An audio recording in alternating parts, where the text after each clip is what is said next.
Ladies and gentlemen, the Vice President of the United States, Mike Pence.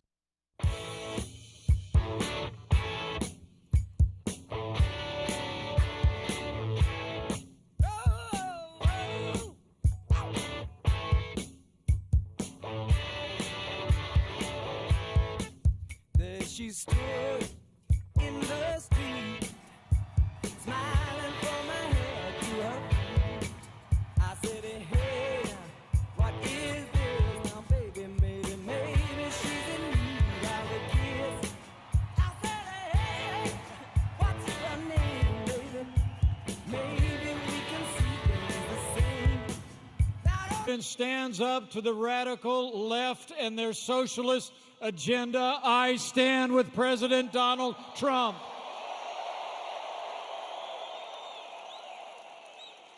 And when our president stands up for law and order and liberty and justice for all, we stand with President Donald Trump.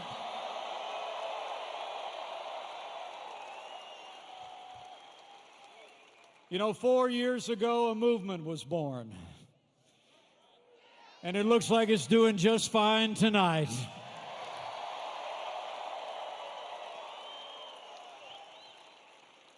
It's a movement of everyday Americans from every walk of life. Here in Oklahoma, you believed we could be strong again. You believe we could be prosperous again.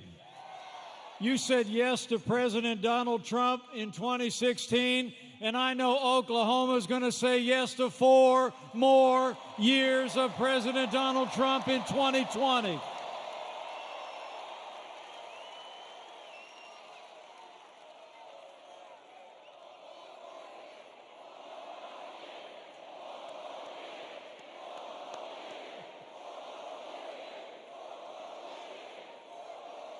You know, the choice in this election couldn't be clearer, and the stakes couldn't be higher. On our side, you've got a president who's done more for this country's economy and military and our constitutional rights than any president in my lifetime.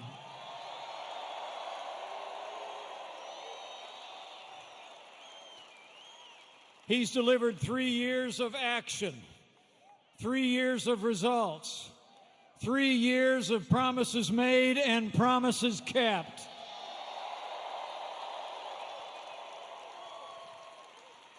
And then you got Joe Biden.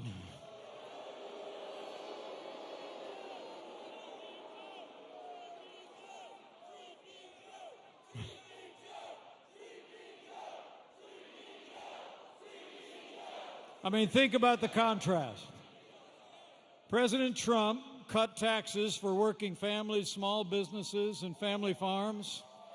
And Joe Biden wants to raise your taxes. President Trump signed more laws cutting federal red tape than any president in American history. And Joe Biden wants to bury our economy under an avalanche of red tape like the Green New Deal.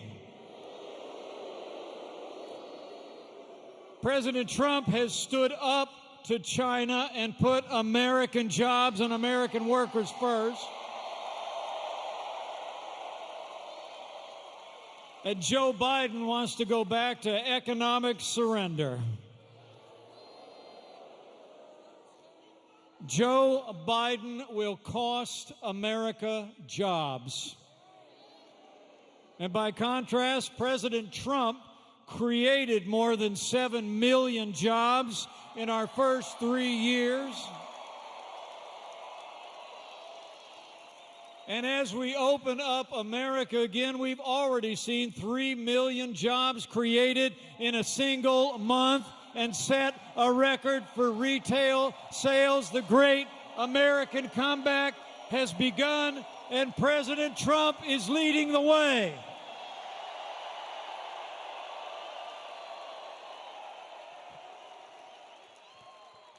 And when it comes to our national defense, President Trump rebuilt our military. He restored the arsenal of democracy, and this president signed the largest increase in our national defense since the days of Ronald Reagan.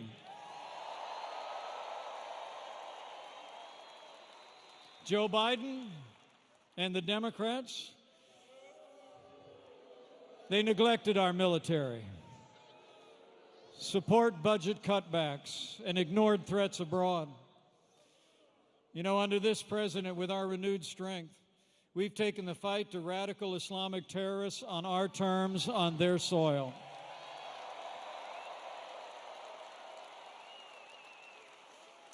You know, when Joe Biden saw ISIS overrun hard-won ground in Iraq, last year, under this commander-in-chief, American forces captured the last inch of territory of ISIS control, and we took down their leader without one American casualty.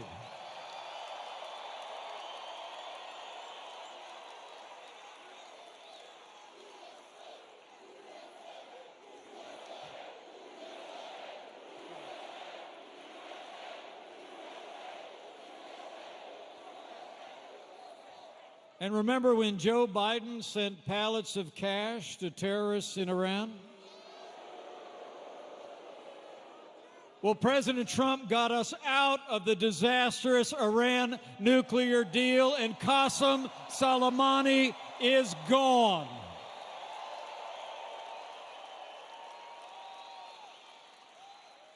You know, as the father of a United States Marine, I couldn't be prouder to serve alongside a president who cares so deeply about the men and women of our armed forces. So the choice is clear on jobs, on national security. And this president also knows that national security starts with border security.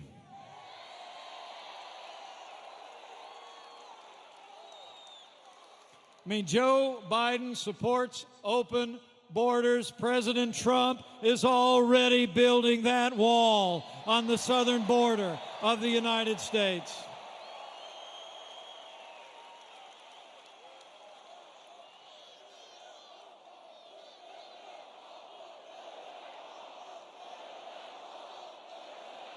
Oh, we're building it. You'll see. And this president, from the first day of this administration, has stood for law and order and stood with the incredible men and women of law enforcement at every level.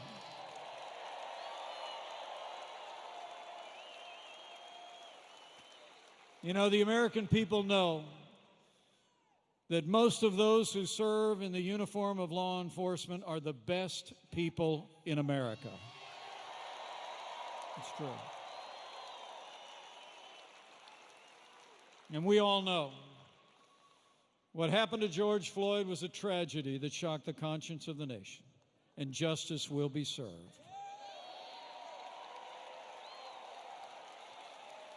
There's no excuse for what happened to George Floyd, but there's also no excuse for the rioting, looting, and violence that followed.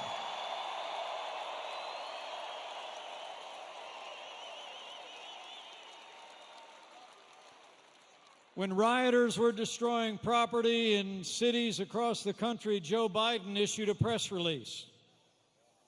President Donald Trump sent in the National Guard. He secured our nation's capital and called on every governor in America to do the same.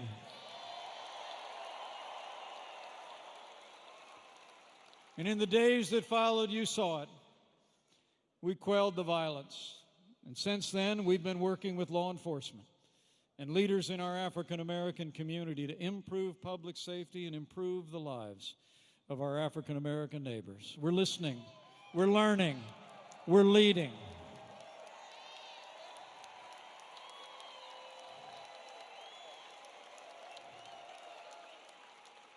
And we'll find ways to move forward together. But one thing we're not going to do, we're not going to defund the police. Not now, not ever.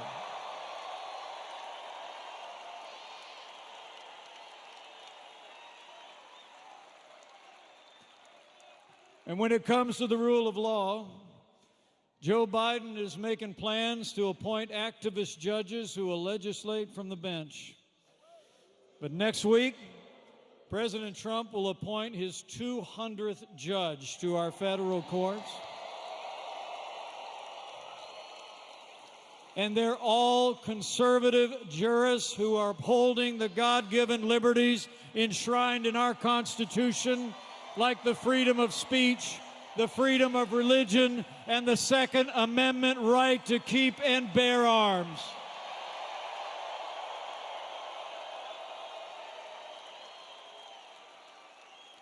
And with 4 more years, this president will appoint even more judges.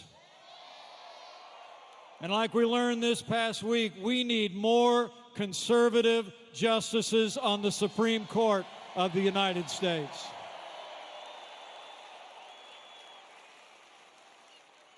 And finally, while Joe Biden supports taxpayer funding of abortion and was just endorsed by Planned Parenthood, I couldn't be more proud to be vice president for a president who stands without apology for the right to life.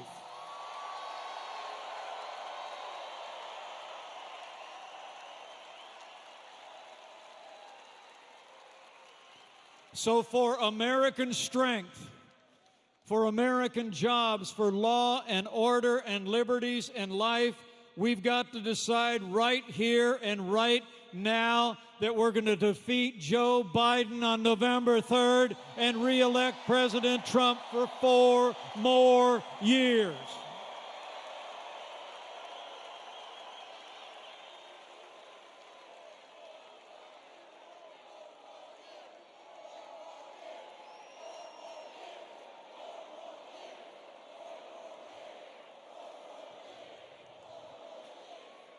You know, because it's not just the record of success. It's about leadership. And the leadership this president has shown in one of the most challenging times any of us can remember.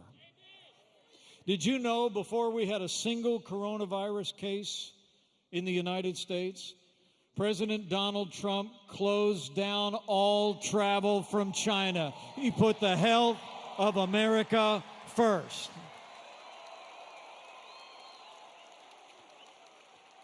And with the president's leadership, we stood up a national response. We delivered hundreds of millions of medical supplies to healthcare workers in all 50 states. We reinvented testing from a standing start, and now we're testing almost 500,000 Americans every single day.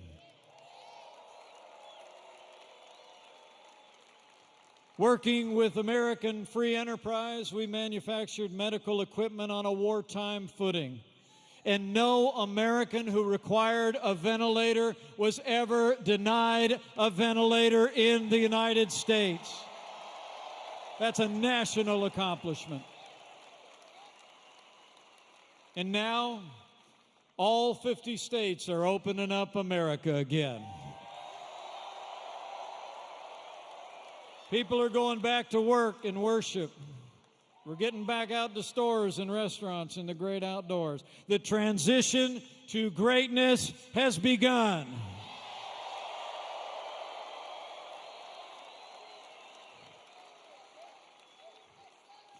And despite the fear-mongering of some in the media, the truth is all across this country, hospitalizations are down, our losses are declining, and every day we're one day closer to putting the coronavirus in the past.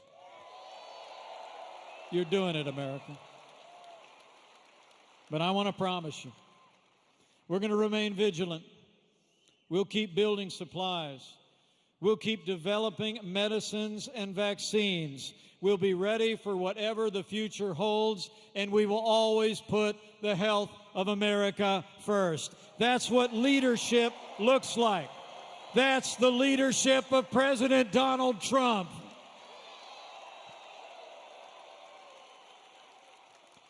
So, my fellow Americans, get ready. Buckle up. It's on.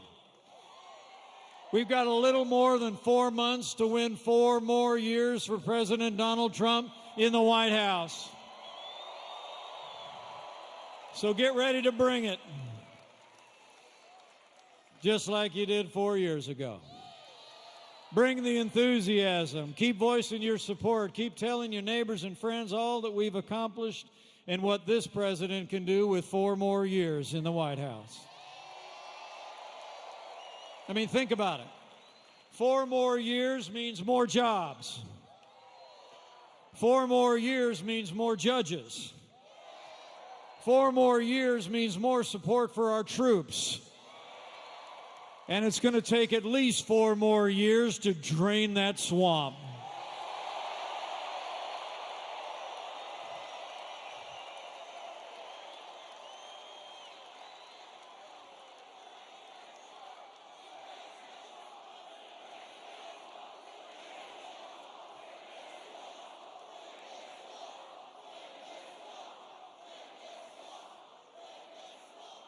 And when we do all that, I believe with all my heart, over the next 4 years, we're going to bring this country together.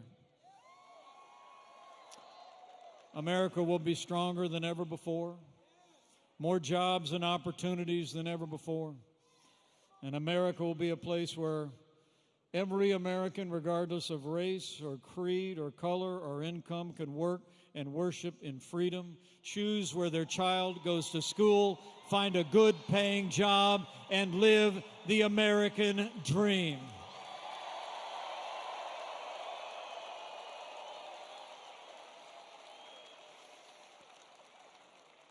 So thank you for coming out tonight.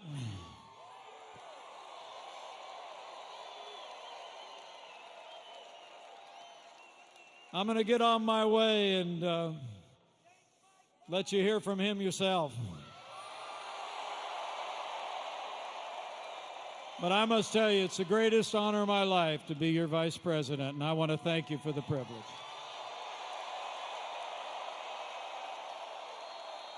And in all my travels across this country, from big cities to small towns over the last 4 years, I can tell you firsthand, America is a freedom-loving nation, and America is a nation of faith.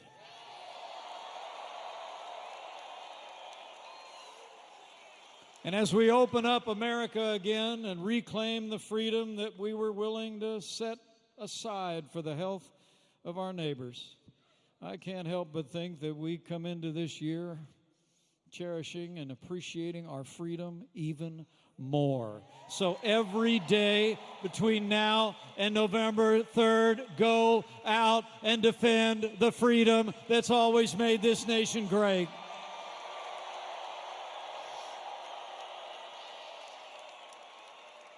And while you're doing it, have faith. Faith that in these challenging times, that if his people who are called by his name will humble themselves and pray, he'll do like he's always done through the long and storied history of this land. He'll hear from heaven.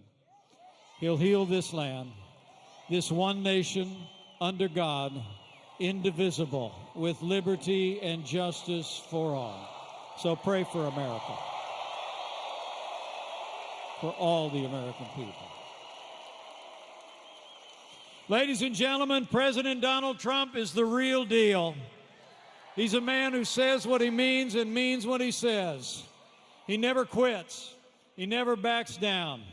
And I can tell you firsthand, he's never stopped fighting to keep the promises that he made to the American people. And now it's our turn to fight for him.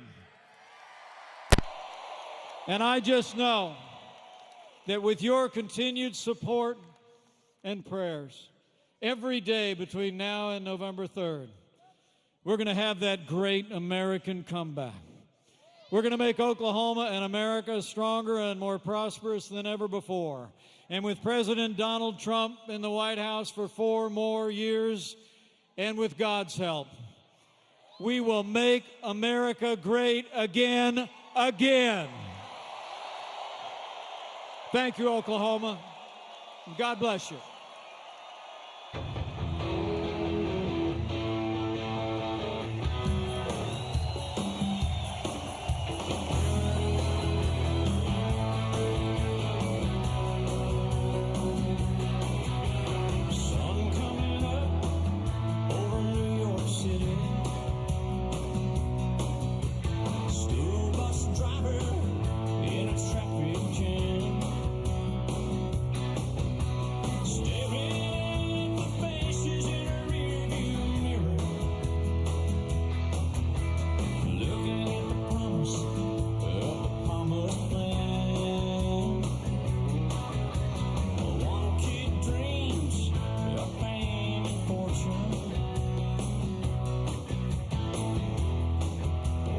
it helps trade her in.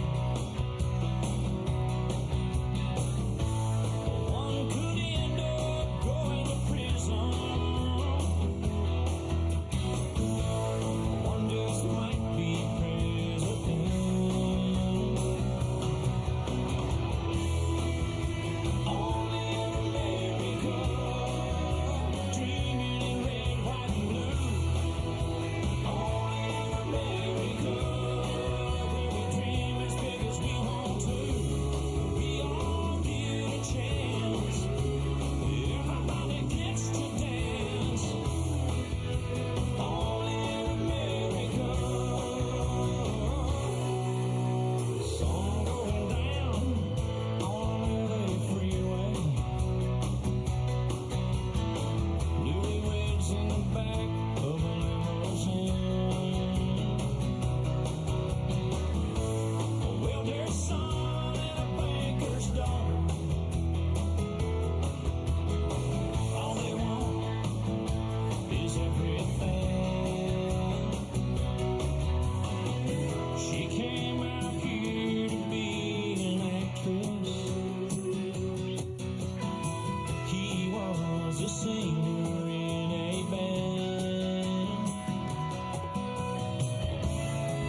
seen her dressed in blue. See the sky in front of you. And her face is like a sail, spoken white, so fair and pale. Have you seen a lady fair? She comes in colors everywhere. She combs her hair. She's like a rainbow. Coming colors in the air. Everywhere. She comes in colors.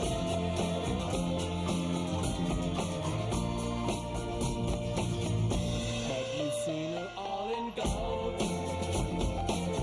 Like the queen in days of old. She shoots colors all around, like the sunset going down. Have you seen a lady fair? She comes in colors. She combs her hair. She's like a rainbow. Coming colors in the air. Oh, everywhere. She comes in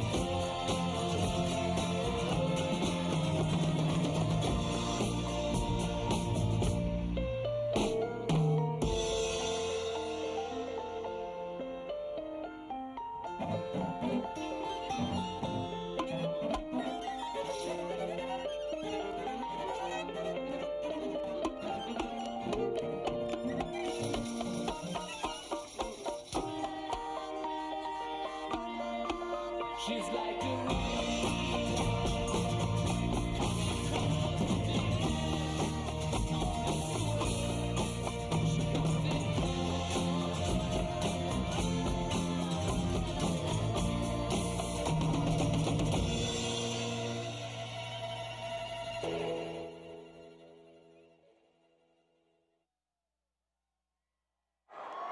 What truly matters is not which party controls our government, but whether our government is controlled by the people.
the lakes of Minnesota to the hills of Tennessee, across the plains of Texas, from sea to shining sea, from Detroit down to Houston and New York to LA, where there's pride in every American heart, and it's time we stand and say that I'm proud to be an American, where at least I know I'm free, and I won't forget the men who died, who gave that right to me, and I gladly stand up next to you and defend her still today, 'cause there ain't no doubt I love this land. God bless the USA.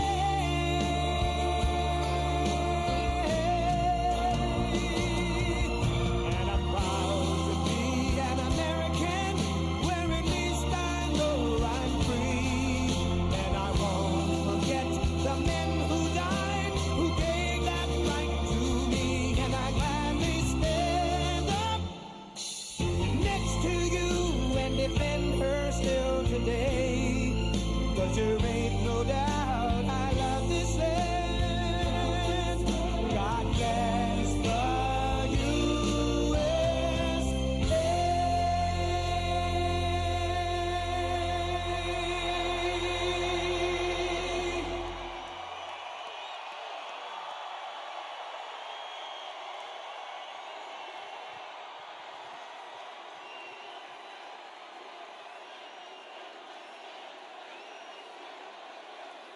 Thank you. Thank you. Thank you. So we begin, Oklahoma, we begin. Thank you, Oklahoma. And thank you to Vice President Mike Pence. We begin our campaign.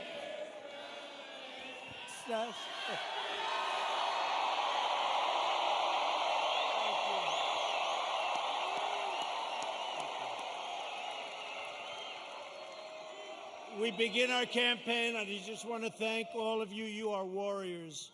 I've been watching the fake news for weeks now, and everything is negative. Don't go, don't come, don't do anything. Today it was like, I've never seen anything like it. I've never seen anything like it. You are warriors. Thank you. We had some very bad people outside. We had some very bad people outside. They were doing bad things. But I really do. I appreciate it. We have just a tremendous group of people in Oklahoma. And I hear from your two great senators and your governor that we're doing very well in Oklahoma. That's the word. That's the word. I stand before you today to declare the silent majority is stronger than ever before.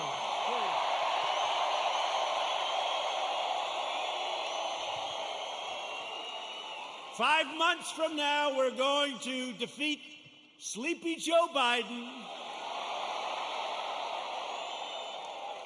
Boy, does he get a pass from these people, huh? We're going to stop the radical left. We're going to build a future of safety and opportunity for Americans of every race, color, religion, and creed. Republicans are the party of liberty, equality, and justice for all. We are the party of Abraham Lincoln, and we are the party of law and order.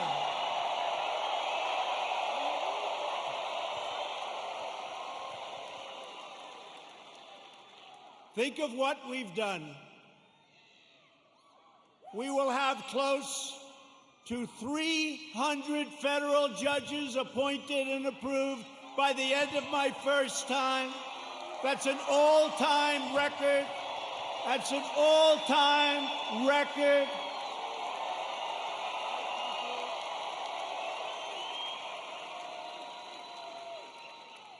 I've always heard how important judges are. Now we know how important they are.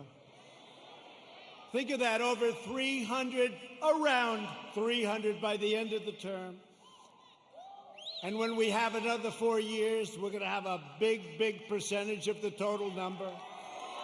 Very important. November 3rd. And 2 great Supreme Court judges. So we have 2 justices of the Supreme Court. Justice Gorsuch, Justice Kavanaugh. They're great. They're great. They are. They're great. We have 2. And we could get a few more. Yeah, we could get a few more. We've spent over $2 trillion to completely rebuild the unmatched strength and power of the United States military.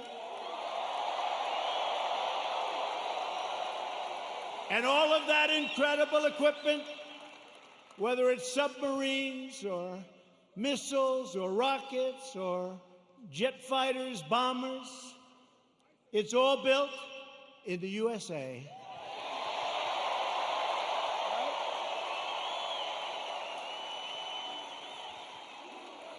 We passed VA choice. Thank you very much, Jim. Where's my senator?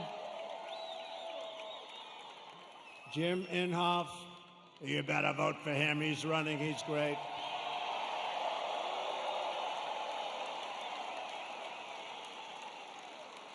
But we'll get to him and James Lankford in a second. 2 great senators. You have 2 great senators. So we passed VA choice.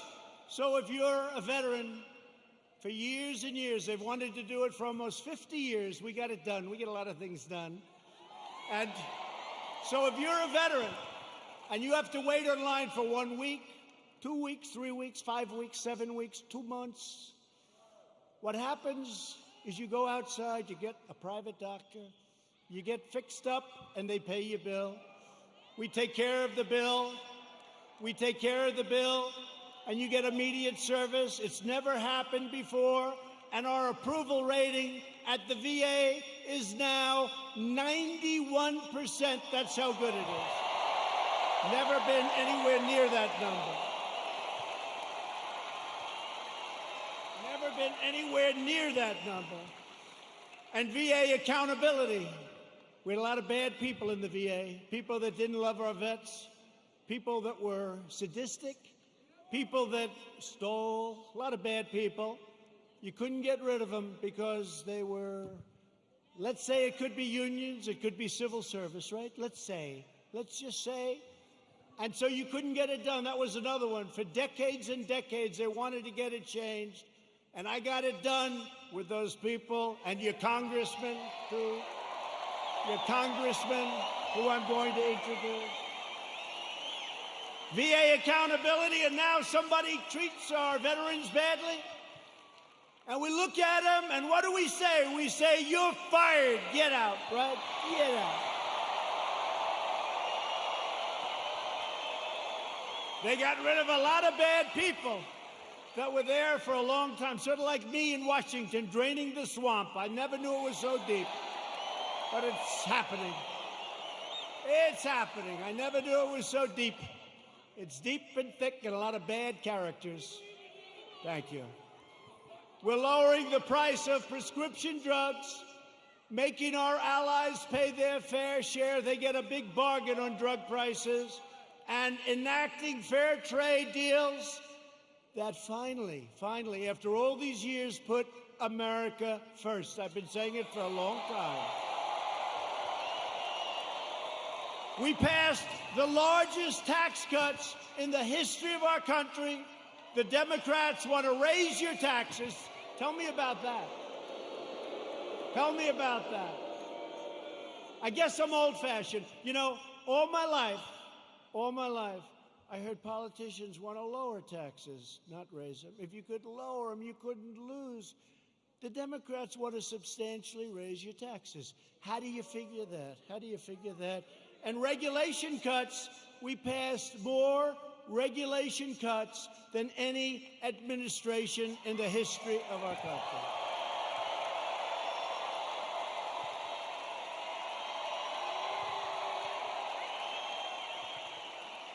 And with the help of our great energy workers, many of them come from the great state of Oklahoma. Do you ever notice that Biden, do you ever notice that Biden oftentimes gets the state wrong? He's in Iowa, and he says, it's good to be in Idaho. No, you're in Iowa. He's in New Hampshire, and he says, it's great to be in Ohio. No, you're in New Hampshire. That happens to him all the time. Hasn't happened to me yet. You know, when that happens, there's nothing you can do to make up for it. You might as well just walk off the stage because the speech is a disaster. Right?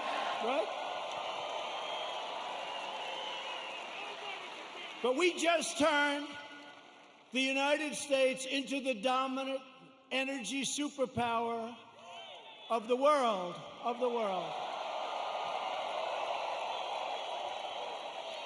And because of the Chinese virus, what happened about 3 months ago, it looked like we were in big trouble, and we were, and I got it back together. I called Russia. I called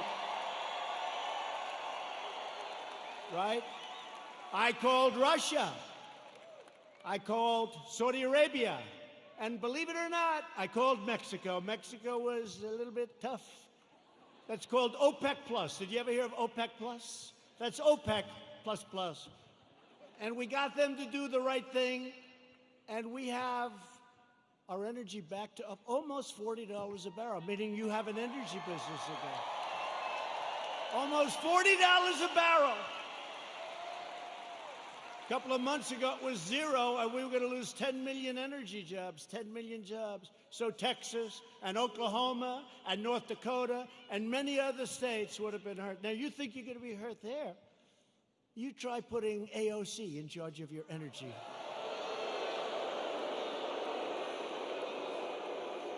That will make the pandemic look like child's play to the people in energy. She has one problem. It's called petroleum. No president or administration has done more in the first 3.5 years than the Trump administration. Not even close. Nobody. Our incredible success in rebuilding America stands in stark contrast to the extremism and destruction and violence of the radical left. We just saw it outside. You just saw it outside. You saw these thugs that came along. These people call them protesters. Isn't it beautiful? It's so beautiful. No, they're so wonderful.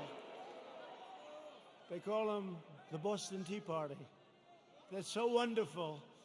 Yeah, they call them. You ever watch fake news CNN? You ever watch? Where they go?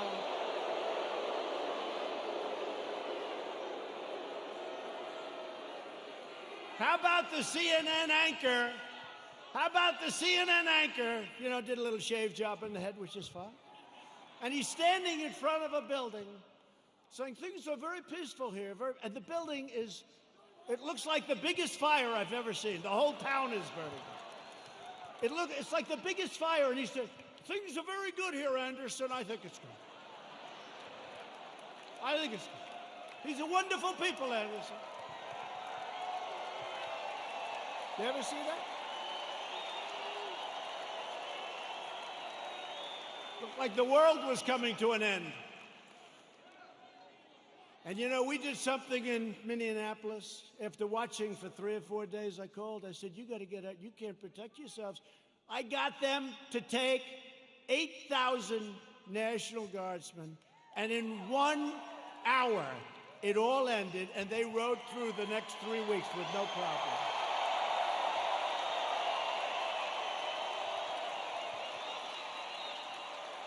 And we did the same thing in other cities.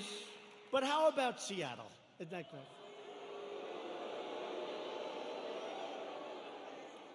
So they take over a big chunk of a city called Seattle. I mean, we're not talking about some little place. We're talking about Seattle. Have you ever been to Seattle? They took over a big chunk, and the governor, who's radical left, all of these places I talk about are Democrat. You know that. Every one of them. Every one of them. And I have an offer out. I said, anytime you want, we'll come in, we'll straighten it out. in 1 hour or less. Now, I may be wrong, but it's probably better for us to just watch that disaster.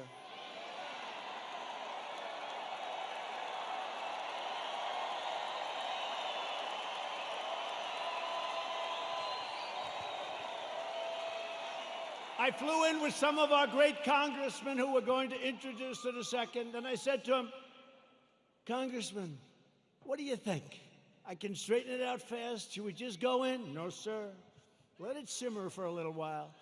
Let people see what radical left Democrats will do to our country. Right? But Americans have watched left-wing radicals burn down buildings, loot businesses, destroy private property, injure hundreds of dedicated police officers. These police officers, they get injured. They don't complain. They're incredible. And injure thousands upon thousands of people only to hear the radical fake news say what a beautiful rally it was.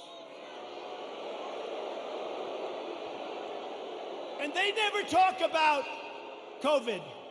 They don't talk about when you see 25,000 people walking down Fifth Avenue or walking down a street of a Democrat-run city. You never hear them saying, they're not wearing their mask. You don't hear them saying, as they're breaking windows and running in. And then when I say the looters, the anarchists, the agitators, they say, what a terrible thing for our president to say.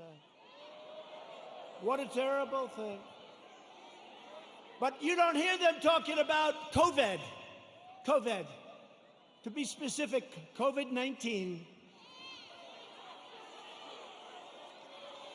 That name gets further and further away from China as opposed to calling it the Chinese virus.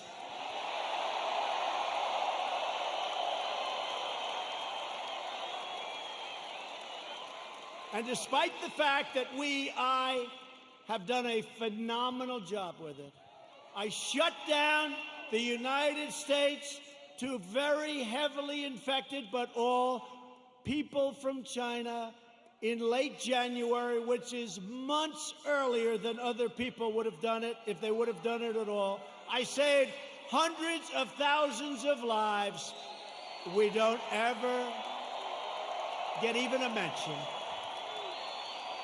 Then I closed it down to Europe early. Closed it down because I saw what was happening. And by the way, most people said, don't do it. Don't do it. We saved hundreds of thousands of lives. And all we do is get hit on like we're terrible. And what we've done with the ventilators and with the medical equipment and with testing, you know, testing is a double-edged sword. We've tested now 25 million people. It's probably 20 million people more than anybody else. Germany's done a lot. South Korea's done a lot. They call me, they say, the job you're doing, here's the bad part. When you do testing to that extent, you're going to find more people, you're going to find more cases. So I said to my people, slow the testing down, please. They test and they test. We got tests that people don't know what's going on. We got tests. We got another one over here. The young man's 10 years old. He's got the sniffles. He'll recover in about 15 minutes. That's a case. Add up to it. That's a case. That's a case.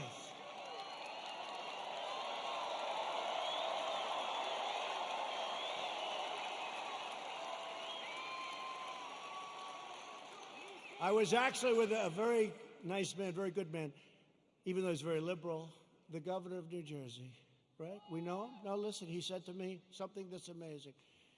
New Jersey was very heavily hit, very hard hit, thousands of people. He said with thousands of people that died, thousands of people, there was only one person that died under the age of 18. Would you believe that? Which tells me one thing, that kids are much stronger than us. When you see a little kid running around, say, boy, oh boy, do you have a great immune system. How about a piece of your immune system? They don't even know about this. Let's open the schools, please. Open.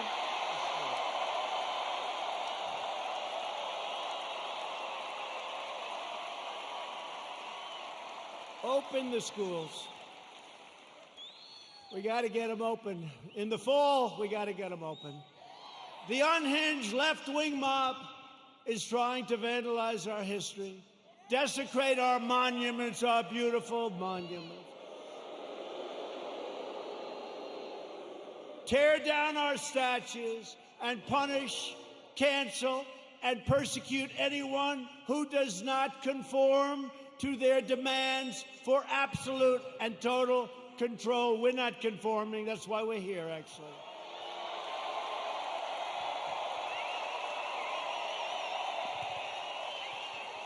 This cruel campaign of censorship and exclusion violates everything we hold dear as Americans.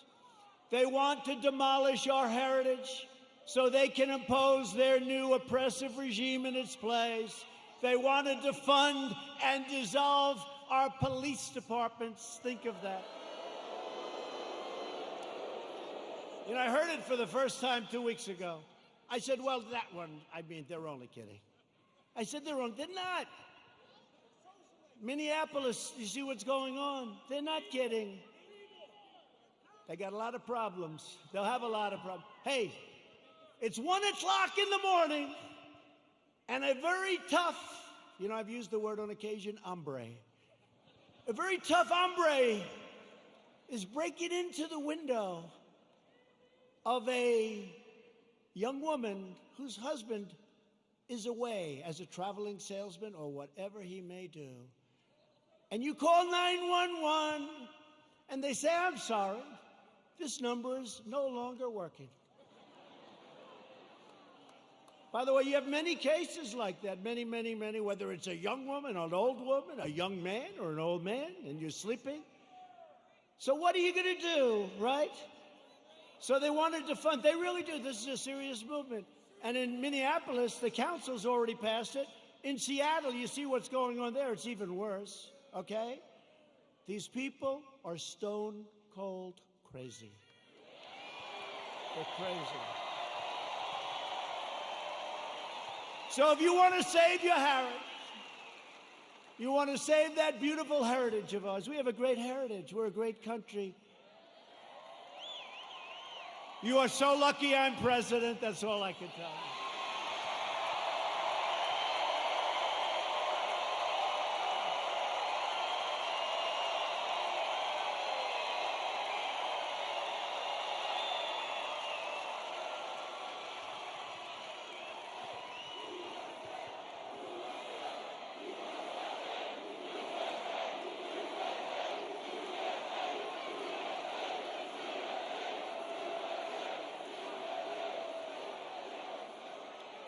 People have come up to me and say, how do you take it? I say, do I have a choice? Do I have a choice? We deal with a lot of bad people, but we're winning. And every once in a while, I'll have one of these days where I'm hit left and right, like even this great event. What if you could have seen outside, or if you could have heard the reports, oh, it's COVID, it's this, by the way, it's a disease, without question, has more names than any disease in history. I can name Kung Flu. I can name 19 different versions of names. Many call it a virus, which it is. Many call it a flu. What difference? I think we have 19 or 20 versions of the name. But they say to me, where do you get the energy? I say, I don't have a choice. I don't have a choice. You know, it was interesting to show you how fake they are. You might have seen it. So last week they called me and they say, sir, West Point, we're ready. I said, oh, that's right. I have to make the commencement speech at West Point. You know, they delayed it for 6 weeks because of COVID. So they delayed it, and I went there. 1,106 cadets were graduating, and beautiful. Right? Beautiful cadets. So, this is just to show you how bad the fake news is. So, they say to me, "Sir, we're ready to go." I say, "Let's go."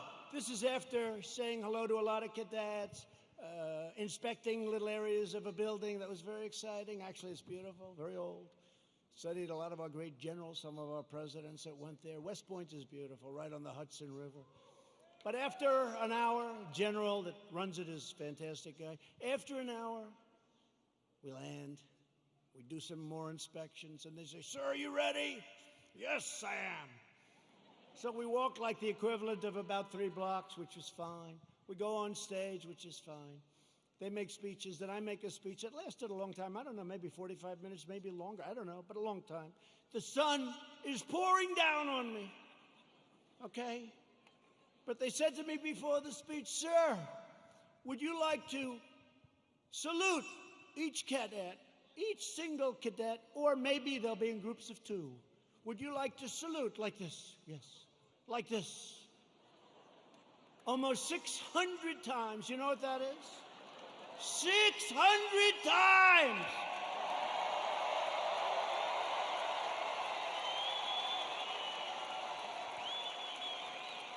Thank God they were in 2s. Because let me tell you, you do that 600 times, you go home and you say, it's like a workout without a weight, right? 600 times. So I did that. Then the incredible helicopters, brand new, gorgeous helicopters, the Apaches and the other new ones that we just bought. So they fly over. And the kids throw the hats in the air. It's beautiful, it really is. And it was a beautiful day. And we're all finished. I was on the stage for hours. Hours! Sun, I came home, I had a nice tan. Meaning I had a nice sunburn. No, the sun's going right like that. But I make this speech, right? I salute for probably an hour and a half, maybe more, but around that. Watch, if I'm off by 2 minutes, I'll say, "He exaggerated. It was only an hour and 25 minutes. He exaggerated, he lied, he's a liar." These people are sick, the fake news.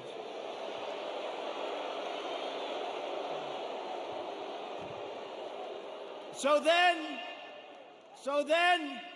I finished saluting, my final salute. I said, "Thank goodness, thank you very much." But think of it, so essentially almost 600 times. Now, the general says, "Sir, are you ready?" I said, "I'm ready, General. Where are we going now?" You have to understand, I left early in the morning to get there. Now it's sort of late in the afternoon. A lot of these fakers were with us, so they know. He said, "Sir, we can now leave the stage." I said, "Great, General, let's go. I'll follow you." And he goes like this, "Right here, sir." I'll walk on.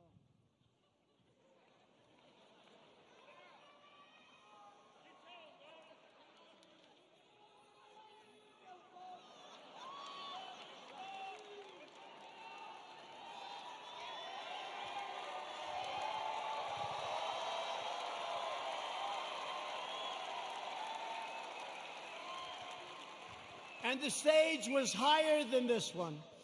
And the ramp was probably 10 yards long. I say, "General," now you got to understand, I have the whole Corps of Cadets looking at me. And I want them to love their president. I did this big thing. I love them. I love them. They're incredible. And they do. I said, "General, I've got myself a problem, General. Because I'm wearing leather bottom shoes, which is good if you're walking on flat surfaces. It's not good for ramps. And if I fall down, look at all those press back there. Look at that.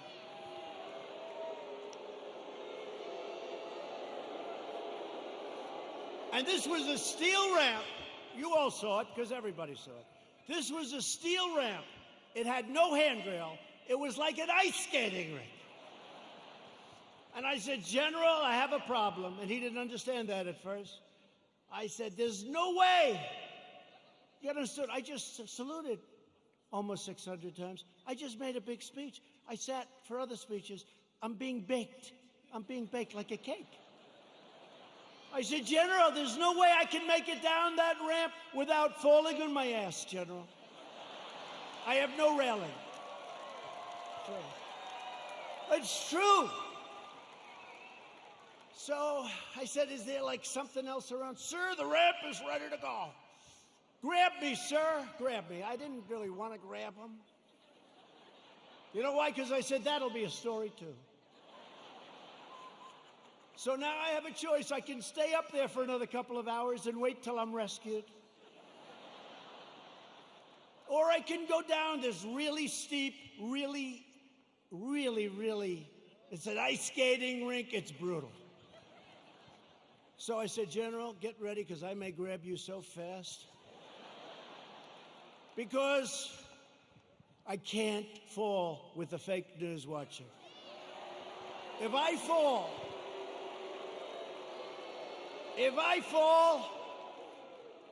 I remember when President Ford fell out of the plane, you remember? I remember when another president, nice man, threw up in Japan, and they did slow motion replays. It's true, right? It's true. I don't want that, General. Now he's standing there, big strong guy, and he's got these shoes, but they're loaded with rubber on the bottom. Because the first thing I did, I looked at his shoes.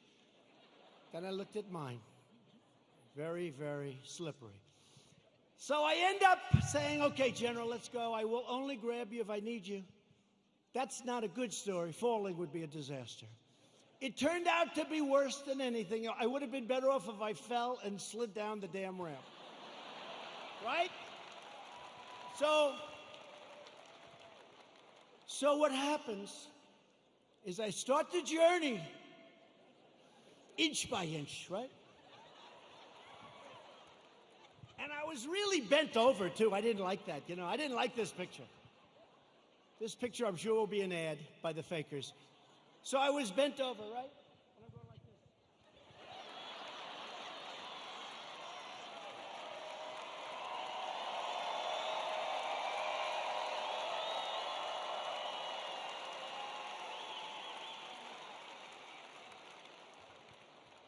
And then we finally reached almost the end. And the fake news, the most dishonest human beings, they cut it off. You know why? Because when I was 10 feet short, I said, General, I'm sorry, and I ran down the rest, right? I looked very handsome. That was the only good thing. I wouldn't want to run down the whole thing, because the fall there would be definitely bad. So I took these little steps.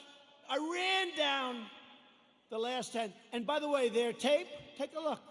In almost every instance, it ends just before I run. And they said, here was the #1 trending story. I called my wife. I said, how good was that speech? I thought it was hey, look, I will tell you when I make good ones and bad ones. Like so far tonight, I'm average. Okay? But we're having fun. We're having fun.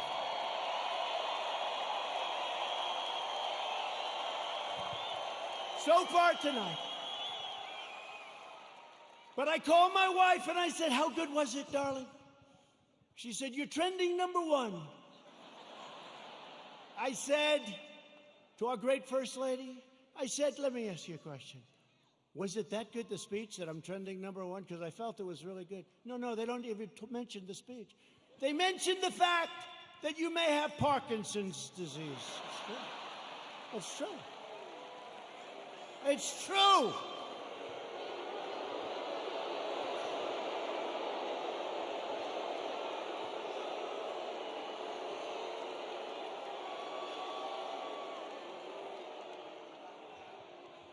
They say there's something wrong with our president. I'll let you know if there's something wrong, okay? I'll let you know if there's something. I'll tell you what, there's something wrong with Biden, that I can tell you.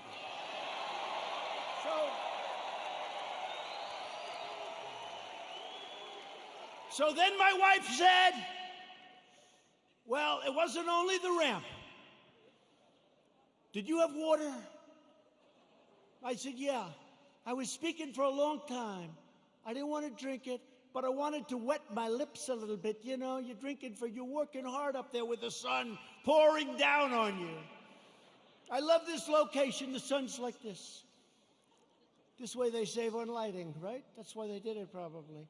So what happens is I said, what does it have to do with water? They said, you couldn't lift your hand up to your mouth with water. I said, I just saluted 600 times like this. And this was before I saluted. So what's the problem? She said, well, I know what you did. You had on a very good red tie. That's sort of expensive. It's silk because they look better. They have a better sheen to them. And I don't want to get water on the tie. And I don't want to drink much. So I lifted up the water. I see we have a little glass of water. Where the hell did this water come from? Right? Where did it come from? And I looked down on my tie, because I've done it. I've taken water, and it spills down into your tie. It doesn't look good for a long time. And frankly, the tie is never the same. So I put it up to my lip, and then I say, because I don't want it to, just in case. And they gave me another disease. They gave me another disease.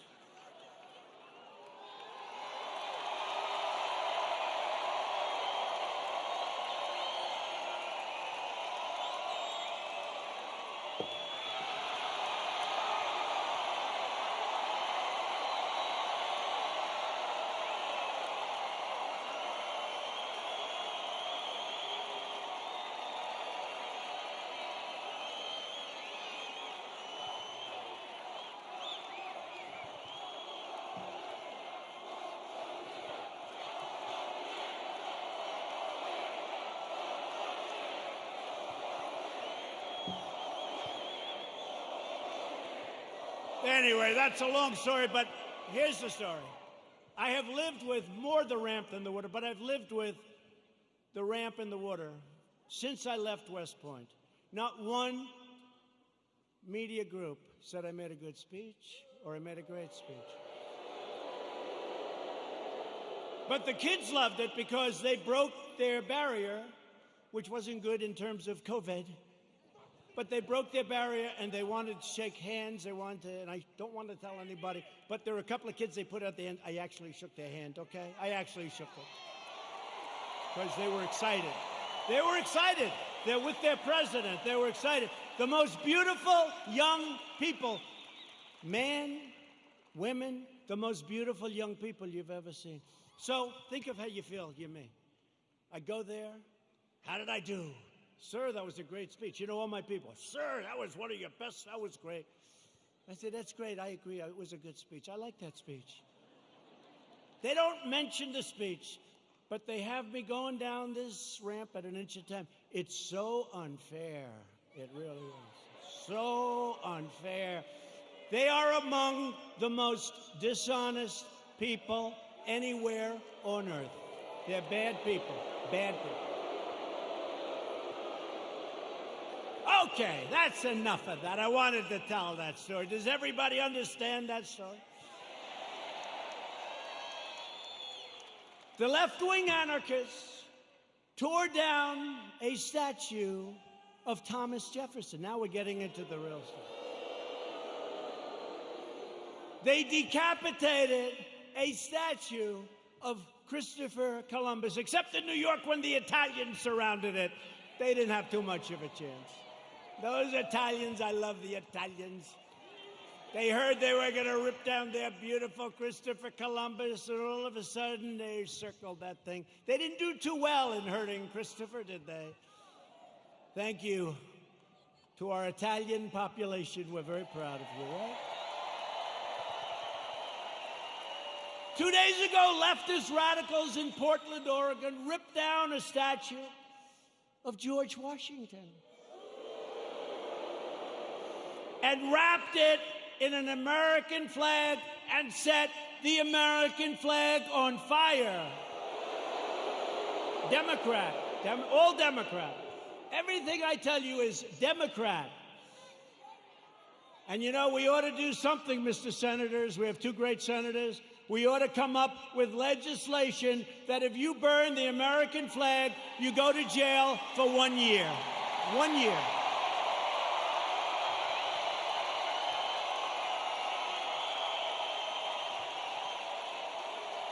Jim and James. Jim and James. We ought to do it. You know, they talk about freedom of speech, and I'm a big believer in freedom of speech, but that's desecration. That's a terrible thing to do. We used to have things, we don't have them anymore because we want to be so open, so everything, and look what happens.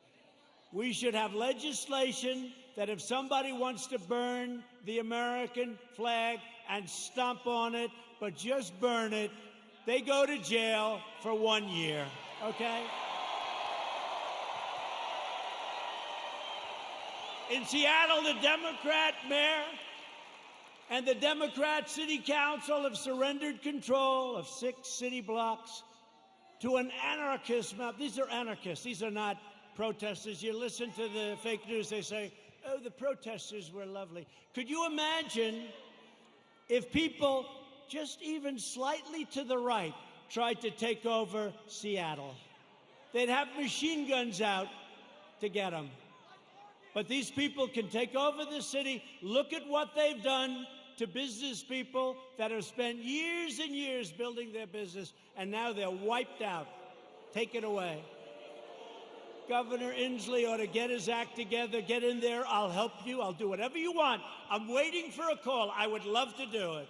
I would love to do it. It'll take less than an hour, and it'll all be over with, and you'll have your city back.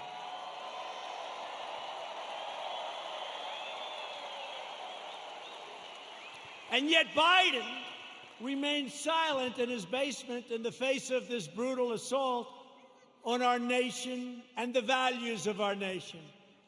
Joe Biden has surrendered to his party and to the left-wing mob. He has no control. Does anybody honestly think he controls these radical maniacs?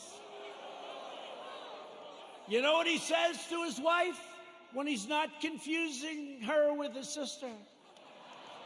Get me the hell out of here. These people are crazy. That's what he says. He has absolutely no control.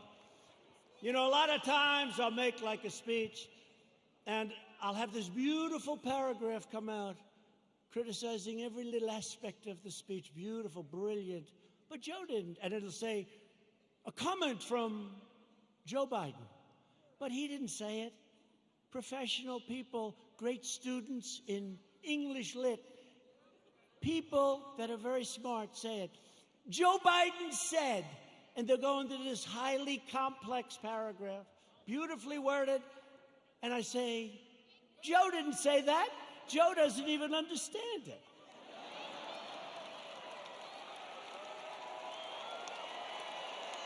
And if Biden is elected, he will surrender your country to these mobsters 100%. Your 401ks, by the way, look at how we're doing in the stock market. Just set another record with NASDAQ. Your 401ks and money itself will be worthless. Your 401ks are doing very well, unless, I don't want to say, if you were stupid, I said, don't sell, don't sell. It went down, but we got it back up. And now NASDAQ, think of it, NASDAQ just set a record.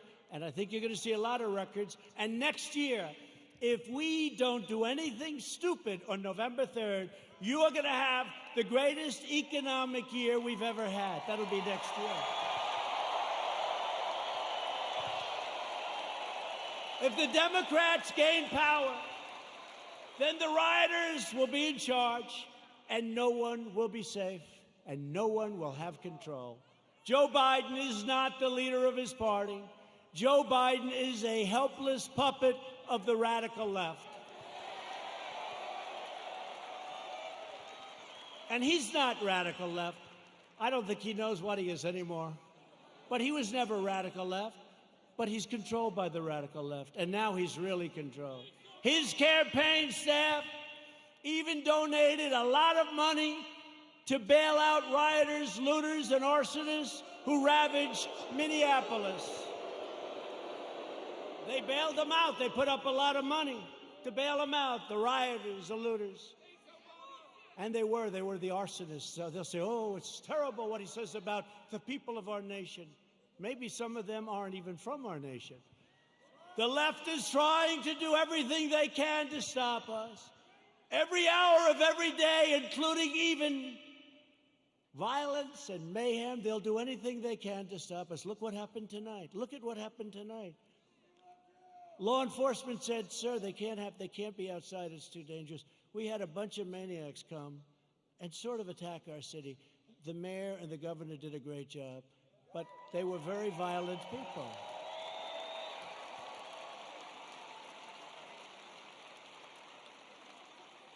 And our people are not nearly as violent, but if they ever were, it would be a terrible, terrible day for the other side. Because I know our people. I know our people. But we will never submit to their threats, and we will never let them destroy our nation. What they did tonight, I saw it on television coming in on Air Force One. One thing about Air Force One, we got plenty of televisions. We have televisions in closets. You open up the closet, got a television. We got a lot of televisions. It's a great plane, great everything.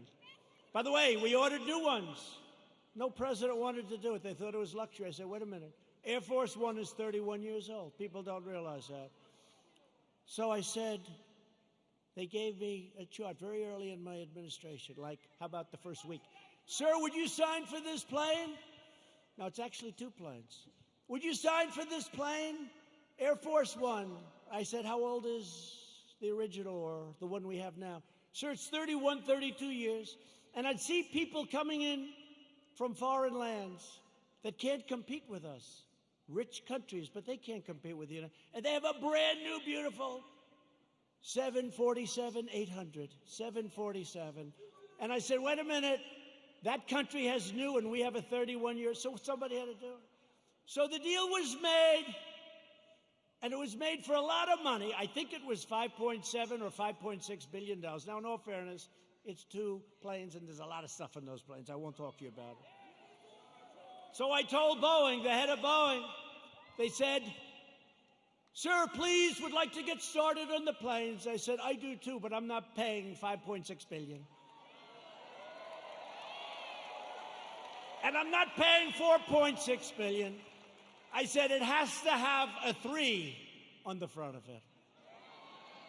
I mean, that's a hell of a lot of money too, but it is a rather complex situation. They said, no way. No way. This was before Boeing had problems, by the way. But Boeing's coming back. They're coming back. The greatest company in the world, and it had some big problems.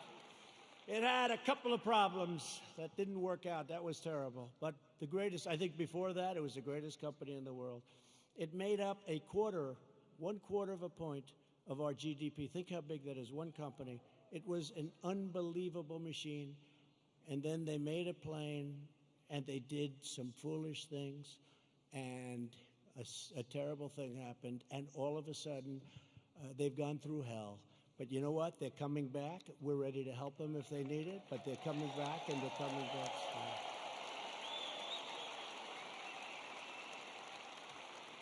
But this was the Boeing before that, and they were riding high, and like I was before this thing came in. But we're still riding high because you know what? On November 3rd, we're going to win. We're going to win.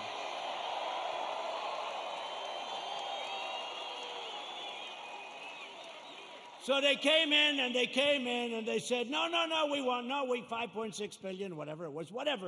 If I'm a little bit off, they'll go crazy, you know. Whatever. But it was a lot. 5.6 billion. Nope, got to have a 3. Got to have a 3. Call me up. Nope, cancel the contract.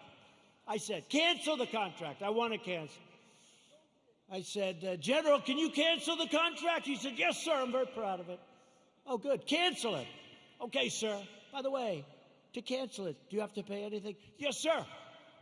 We have a cancellation fee, sir. How much is it, General? $250 million, sir. I said, what?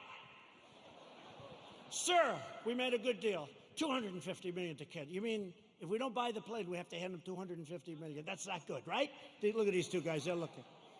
By the way, that's like a good story compared to some I could tell you, like with aircraft carriers.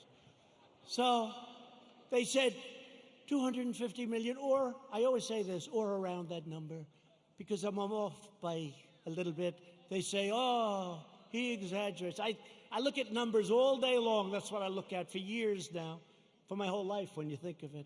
$250 million cancellation fee, sir. He was very proud of himself. What a great day. I say, General, don't cancel.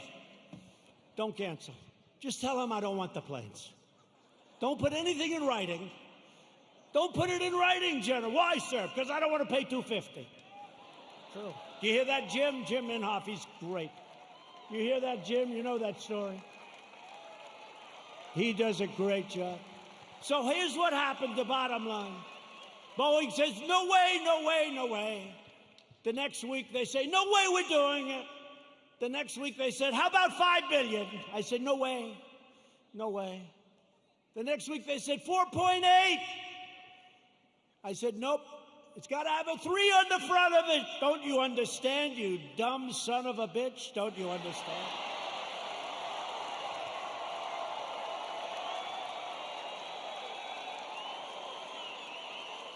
I turned out to be right, you know. Turned out to be right. Nobody gets that. No, got to have a 3. Next day, they come back. 4.5 is our best offer. Nope, I'm not doing it. I'm not doing it. Come back when you're ready. A month goes by, another month. They never heard about it. They never heard from me. They thought I was serious. I was. And they came back at $4 billion. That's a lot of money. But I saved like $1.6 billion or $1.7 billion. Nobody wants to talk about it. Nobody wants to talk about it. When I get foreign nations to pay us billions and billions of dollars, nobody wants to talk about that. When I take soldiers out of countries because they're not treating us properly, Germany is an example. I mean, I have a German heritage, like some of you. I said, let's get it down from 50,000 to 25,000 because they're delinquent. For many years, they're delinquent. They haven't been paying what they're supposed to be paying. They're paying 1% instead of 2%, and 2% is a very low number. And they say, yes, we think by 2030, maybe 2032, we could get current. I said, no, Angela. Angela, please. Don't say that, Angela. It's true. You know who I'm talking about. Nice, by the way, very nice woman, very good negotiator. I said, Angela, that's a long time. This was in 2019. She said 2032. I said, no, Angela, that's not working. But I said, what about, because now they want to get current, but I said, well, what about the last 25 years, all the money you owe us? Everybody forgot about that. They forget about all the money that wasn't paid. I said, what about the $1 trillion that you really owe? So we're negotiating, let's see. But in the meantime, we're reducing our troops. Remember this, remember this. We're supposed to protect Germany from Russia. But Germany is paying Russia billions of dollars for energy coming from a pipeline, brand new pipeline. So they pay the country we're supposed to protect them from. They pay billions of dollars to that country. We're supposed to protect them. Excuse me, how does that work? How does that work?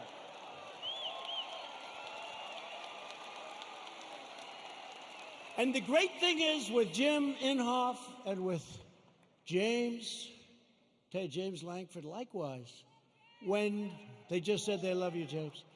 When they hear it, they get it. A lot of people don't get it. They get it.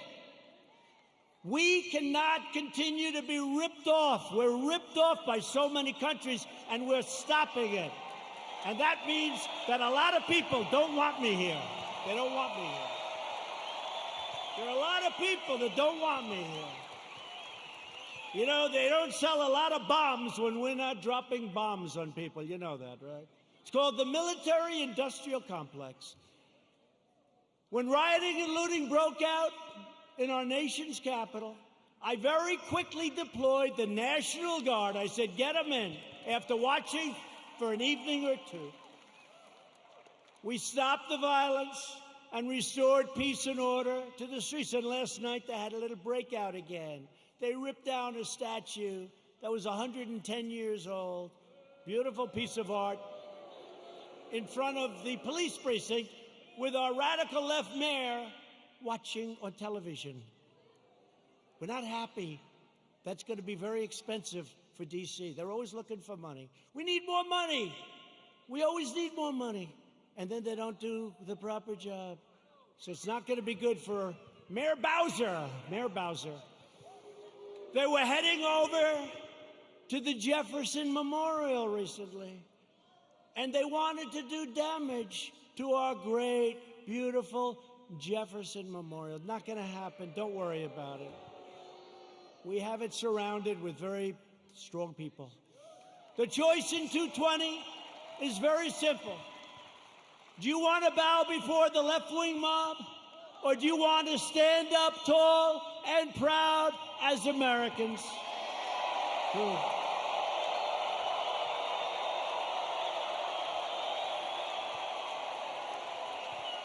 And explain this to the NFL. I like the NFL. I like Roger Goodell, but I didn't like what he said a week ago. I said, where did that come from in the middle of the summer? Nobody's even asking. We will never kneel to our national anthem or our great American flag. We will stand proud and we will stand tall.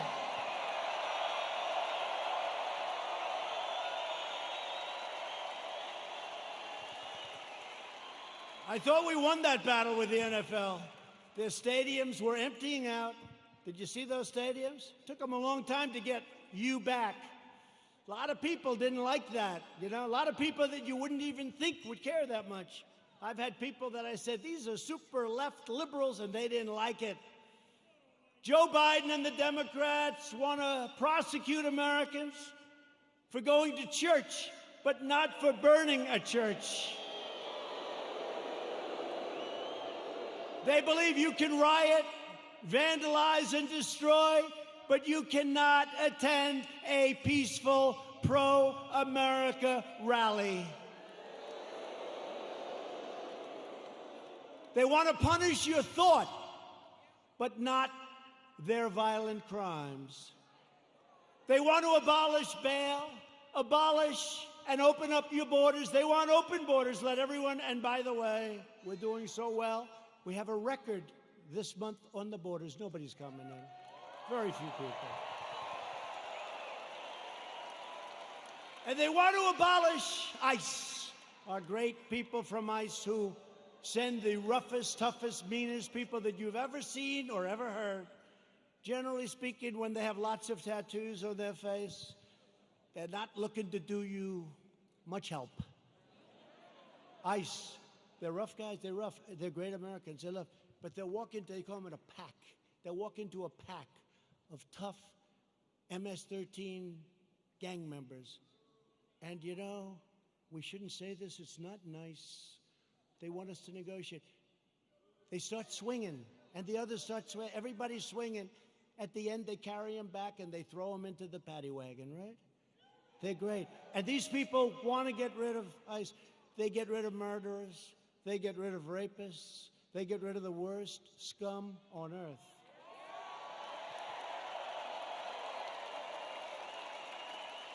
And when I called them animals, I said they're animals. And Nancy Pelosi, they cut up a young woman.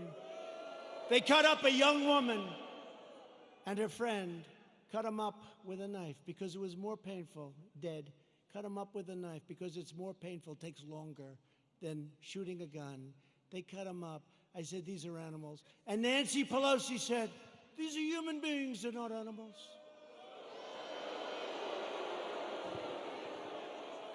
If I lose an election over that, you know what? This country's in big trouble. Big trouble.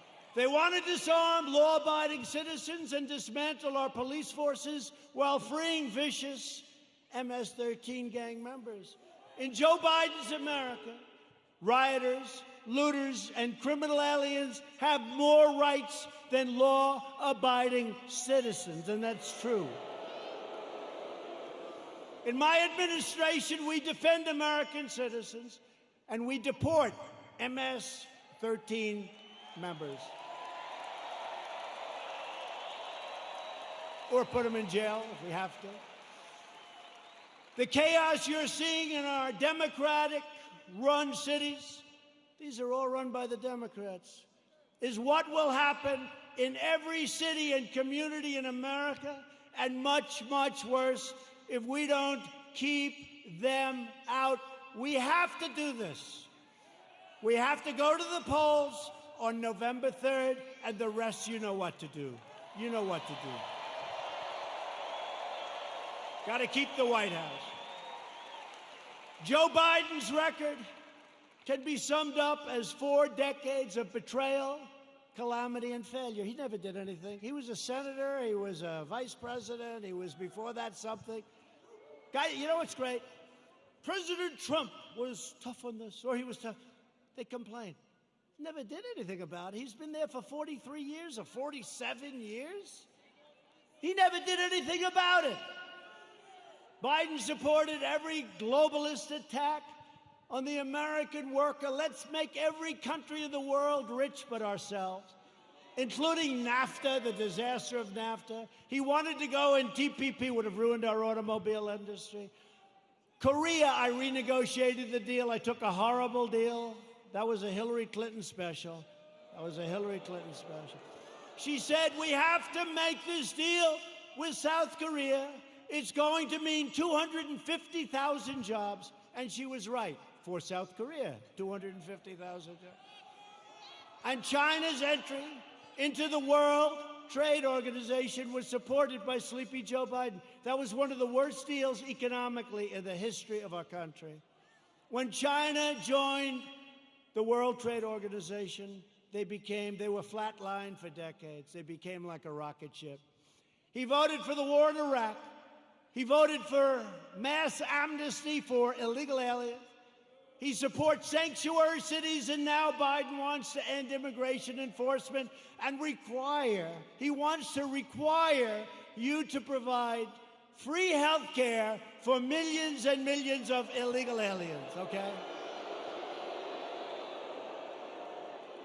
When I took early and decisive action to ban travel from China and protect Americans from the virus, and as I said, Joe Biden opposed my decision and called it hysteria, xenophobia. He doesn't know what the word means, xenophobia, and fear-mongering.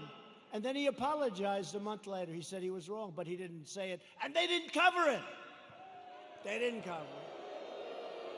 On one of the single most important policy decisions of our lifetime, Joe Biden sided with China over America. That's closing the border. He thought it was a terrible thing.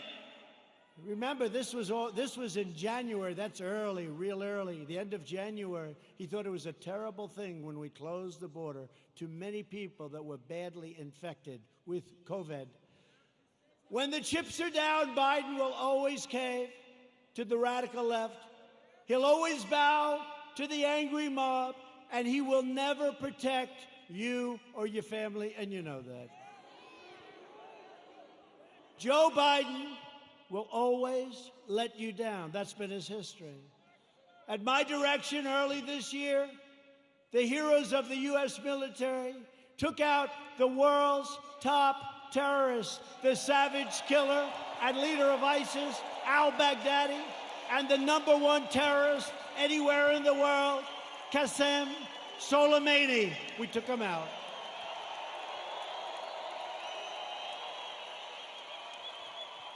Joe Biden opposed killing Soleimani.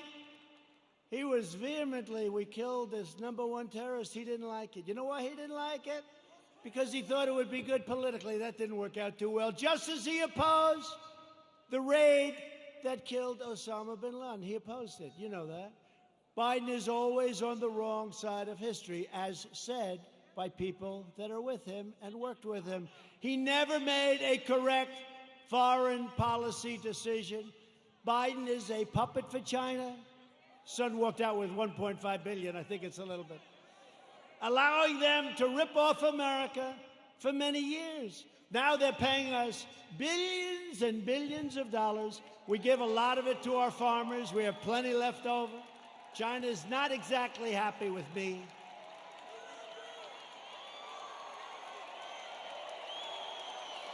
Billions. They pay us billions and billions of dollars, and they targeted our great farmers. And I took the money that they targeted. I took that money, and I gave it to the farmers, so they were even. So they're okay. Are you okay? Come. Doctor, please. Doctor. Thank you. These people, I mean, some of the people are waiting for 5 days, especially in this location, right? You take your time, darling. Take your time. Thank you very much. Take your time. Doctor, thank you, doctor.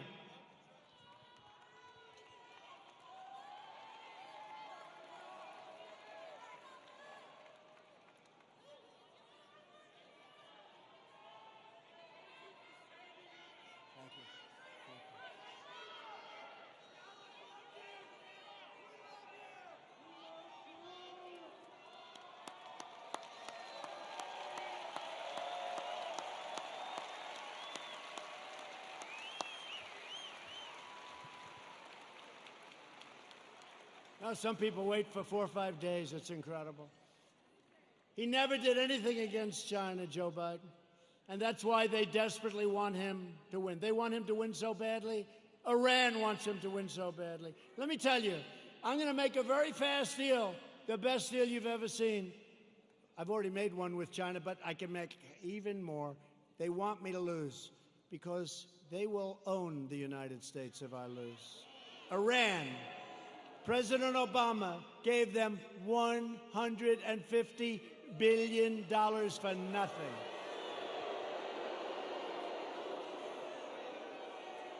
And almost more incredibly, he gave them $1.8 billion in green cash, beautiful cash. And now they're not doing so well, are they? They're not doing so well. Someday we're going to get credit for this. Someday. But they are waiting. Iran wants to make a deal so badly. But they're told by Kerry and all these other, they shouldn't, the Logan Act. But they're told by Kerry and all these people, wait, because if Trump loses, you'll own America. You're going to own it. They'll say you own it. So I don't mind. I told them, we can wait. But when I win, you're going to pay a much higher price than if you made a deal now. It's true. True. Told them that. I told him that. And look what happened to Biden in Ukraine, where his son's paid $83,000 a month and he was jobless. Give me a break. $83,000 a month, more than anybody. If Joe Biden were to become president, an emboldened left will launch a full-scale assault on American life. You know that. They'll expel anyone who disagrees with them. Look what happens when you disagree. You use a term that's perfect and they're not happy with it. They call you a racist. They call you a horrible person. They want to crush religious liberty. They don't want religion. Silence religious believers. Indoctrinate your children with hateful and vicious lies about our country. Subsidize late-term abortion and after-birth execution. They want to take away your guns through the repeal of your Second Amendment as sure as you're sitting there. In fact, to even put the big gun grabber, Beto O'Rourke, who made a fool out of himself when he ran for president, they put him in charge of guns. Lots of luck on your Second Amendment. Just remember I said it. Hopefully you won't have to think back about it too much, because it won't matter. Hopefully it won't matter. No, Beto O'Rourke, who wants to give up guns, is in charge of the Second Amendment. The Dems will also eliminate private health insurance, ban fracking, that's not good, and American energy will be in a position of weakness like it's never been before, and that's after We built the greatest energy country anywhere in the world by far. And they want to appoint Supreme Court justices who will utterly obliterate your Constitution. And you now see how important the Supreme Court is. Think if we didn't have two justices that I think have been very, very, very good. But think how important it is. Think how important it is. And we still, I guess it's, I don't know if it's an equal court. It's almost like we're a minority court, right? It's almost like we're a minority court. The recent Supreme Court cases prove that if Joe Biden is elected, he will stack the court with extremists and the forgotten men and women. Together with everyone else, we'll lose everything.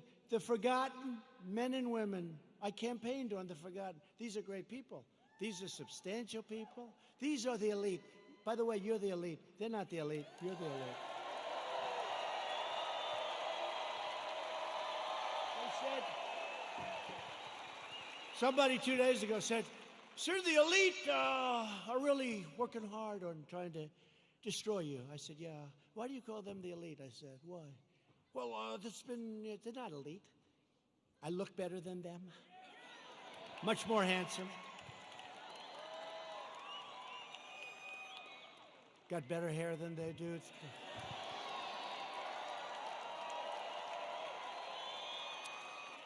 I got nicer properties. I got nicer houses. I got nicer apartments. I got nicer everything. I ran for politics once, just once in my life, and I became president of the United States. Once.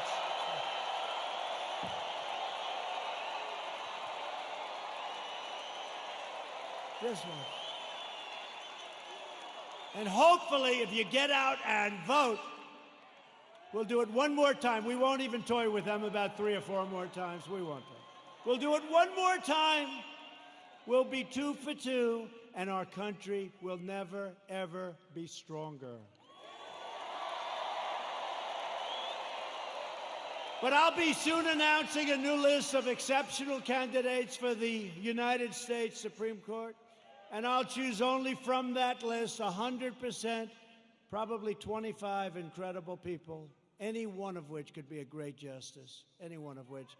And I did it last time, and people loved when I did it. And I'll only pick from that list. Biden can't release his list because the names would be too extreme, too radical. They wouldn't be acceptable, but they will be very radical people. People don't understand, but we actually won on DACA yesterday. We actually won because they basically said, you won, but you have to come back and redo it. It's almost like, gee, come on back. Your paperwork was no good. But we're going to be refiling, but don't let it get you. Everything's going to work out really good. Everything's going to work out good. It was great. I mean, it would have been nice if we won it. Everybody said, oh, you're going to win DACA. You're going to win DACA. That's easy. You got to win DACA. That's easy. They all said it. And they came back and they said, we don't like what you did with your paperwork, essentially, right? So we're refiling it. Most people would say, oh, we lost. We didn't lose. We're going to refile it. And everything is going to work out for the young people, most of whom aren't so young anymore, by the way. But we're going to work it out for everybody. Biden is fully controlled by the fringe of his party. He is their pawn. He doesn't even know where the hell he is, let's face it. He installed socialists. Alexandria Ocasio-Cortez to be in charge of his environmental policy and his energy. You can forget petroleum. How does Oklahoma feel about being petroleum-free? Not good, right? Our country will have no energy. Our country will have nothing.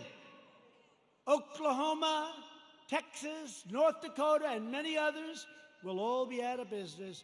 I don't think that's going to work out too well, but she's actually in charge of environmental policy, and you know what that means. She doesn't even want wind. She doesn't want those bird-killing machines that go round and round You want to see a lot of birds that are dead? Go under a windmill sometime. She wants us to go back to the Stone Ages because she's got no sense, no credentials. She's got a little charisma, not much, but she doesn't have a clue. You know it. But she's in charge of the environment. No airplanes. We can forget Boeing, I guess, come to think of it, right? We talked about Boeing. We could forget Boeing. Let's cancel those brand new Air Force Ones, right? Likewise, Representative Ilhan Omar. Ilhan Omar is going to be very much involved in a Biden government. They will put this hate-filled, America-bashing socialist front and center in deciding the fate of your family and deciding the fate of your country. I don't think so. She would like to make the government of our country just like the country from where she came, Somalia. No government, no safety, no police, no nothing, just anarchy. And now she's telling us how to run our country. No thank you. And I think we're going to have a big victory in the state of Minnesota because they've had it. They've had it. Biden is a very willing Trojan horse for socialism. When Biden first ran for president over 33 years ago, remember I used to call him 1% Joe. He never got more than 1%. Until Obama took him off the trash heap. But he blatantly copied the speech of a British politician, even ripping off the man's personal biography and family history and claiming it was his own. He forgot to say he was born in America. Joe Biden is a shameless hypocrite. Since 2003, he has delivered fawning eulogies to the funeral and at those funerals of 3 leading supporters of segregation, including a former member of the KKK.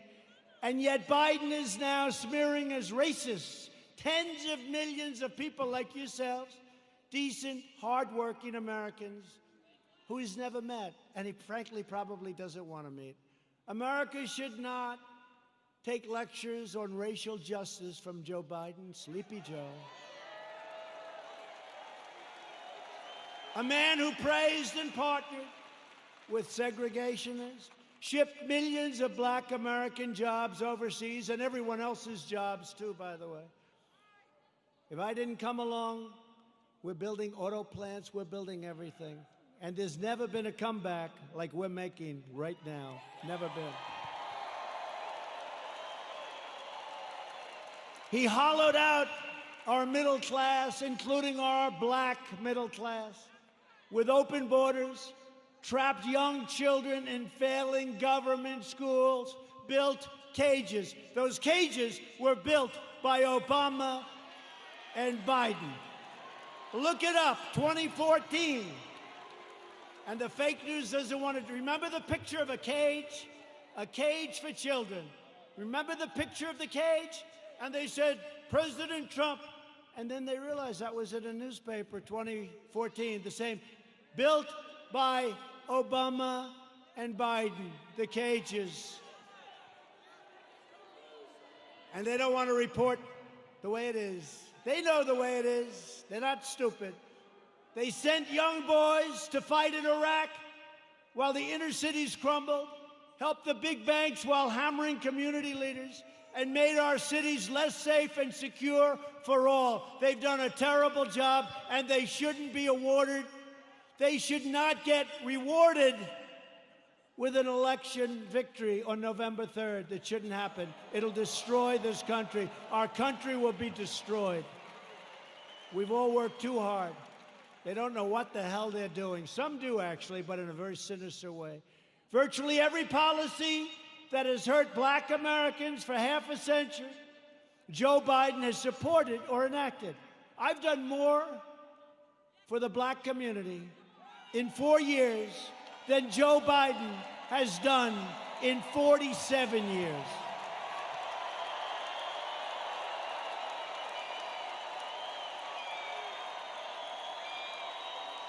Racial justice begins with Joe Biden's retirement from public life. We are joined tonight by many outstanding Republican leaders. These are great people. We have two of our most distinguished, hardworking, wonderful friends, senators. They do a great job. Senator Jim Inhofe and James Lankford, please stand up.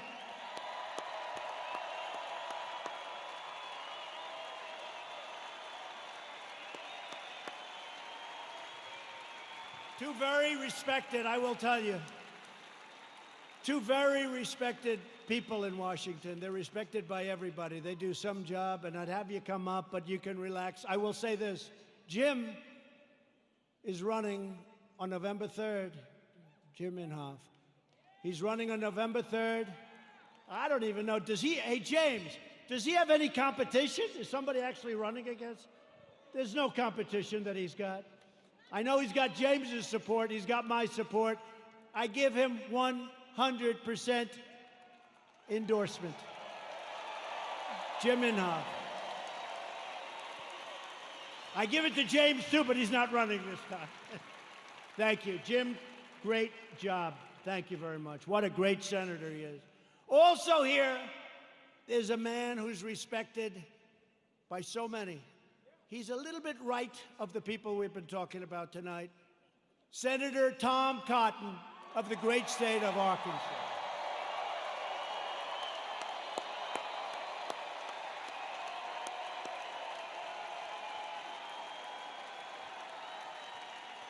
Thank you, Tom. They like you people. Thank you, Tom. Great job you're doing. We're glad to be joined as well by a man that I've gotten to know. He's done an incredible job with COVID and with everything else he touches. Governor Kevin Stitt.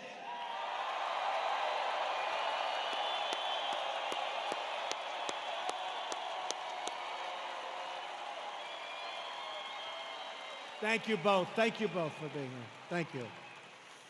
Lieutenant Governor Matt Pinnell. Thanks, Matt. Thanks, Matt. And Representatives Frank Lucas, Tom Cole, he's been here for a little while. He's done an incredible job.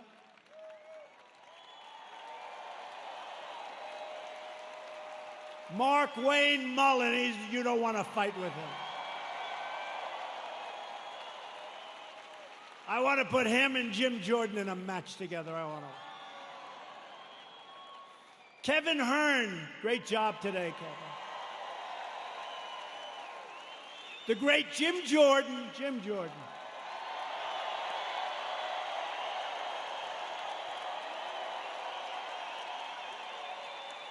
Elise Stefanak.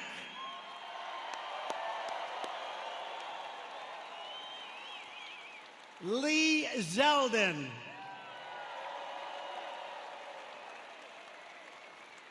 Tom Emmer. Tom, thank you. These are warriors, folks. These are great warriors. During the fake impeachment trial, I'll tell you what, there was nobody that could have done the job they've done. That includes the Senate and the House. These people are incredible. David Kutzoff. David.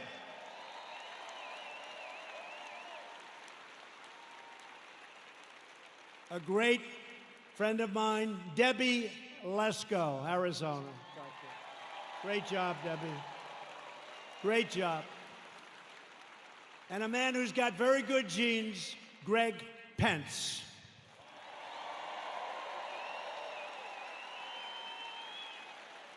Thank you all.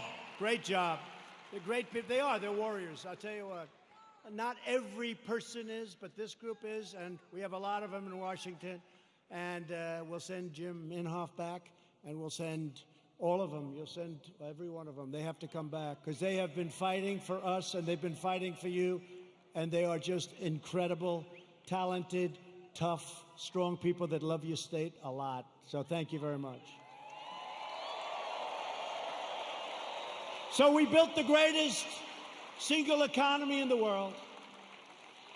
And then we say, not only the world, but actually in the history of the world, and they never even challenged me, so I guess I'm right. We did it. We had the best numbers anybody's ever had. We had the best employment numbers. African American, Hispanic American, Asian American. The best employment numbers in history. The best stock market numbers in history.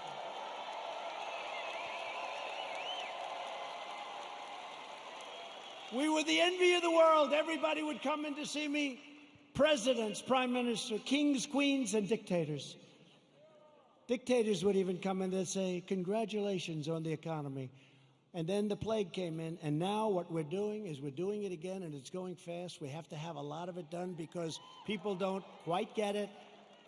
We're doing record business. It's happening at a level and a speed that nobody can believe. 2 weeks ago, job numbers came in. The single biggest number in the history of our country. Last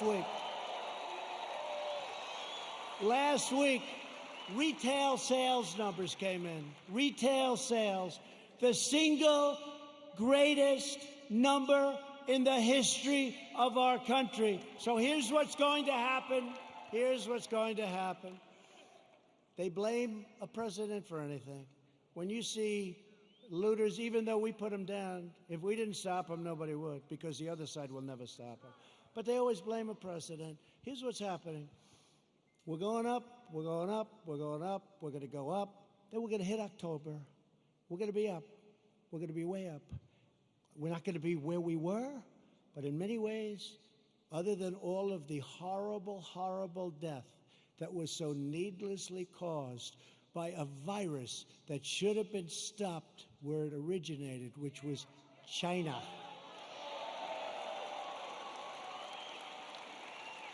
But we're going to go up, up, up, up, August, September, October. And people are going to say, man, this guy's doing a good job. He knows what he's doing. I don't believe the fake news anymore. And you're not going to want to lose your 401ks. And you're not going to want to lose all of that wealth that you've accumulated, whether it's real estate wealth or any wealth you can think, because it'll all come tumbling down if these people are put in charge, and if they double and triple and quadruple your taxes. It'll be a whole different ballgame. So I'm not putting any pressure on anybody, but in the end, we're going to have a phenomenal economy, and next year we're going to have a good third quarter, but next year, and I said it before, will be the single greatest year economically that we've ever had, okay?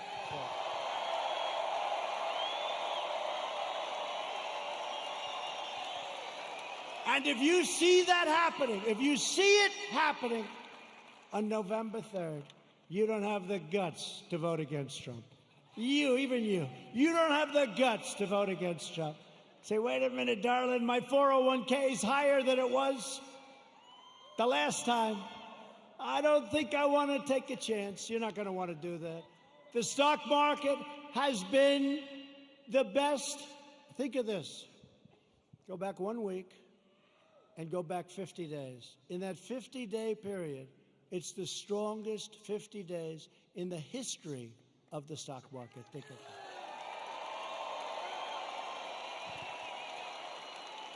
And your wife or your husband says, darling, I love you so much. You are such a great investor.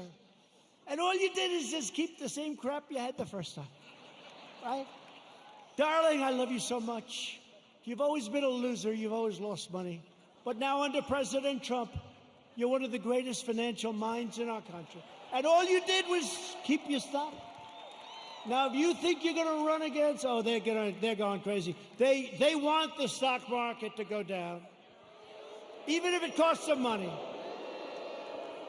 They want the stock market to go down, even if it costs them money. And they don't even know why. You know what? They're smart and they're vicious, but they don't know why. I'm telling you, they don't know why. What's wrong with having the strongest military brand new in the world all built? What's wrong with having these great economic numbers? What's wrong with having to close it down? We saved millions of lives. You know, a lot of people say we should have gone herd. Let's go herd. Ask him, how are they doing in Brazil? He's a great friend of mine.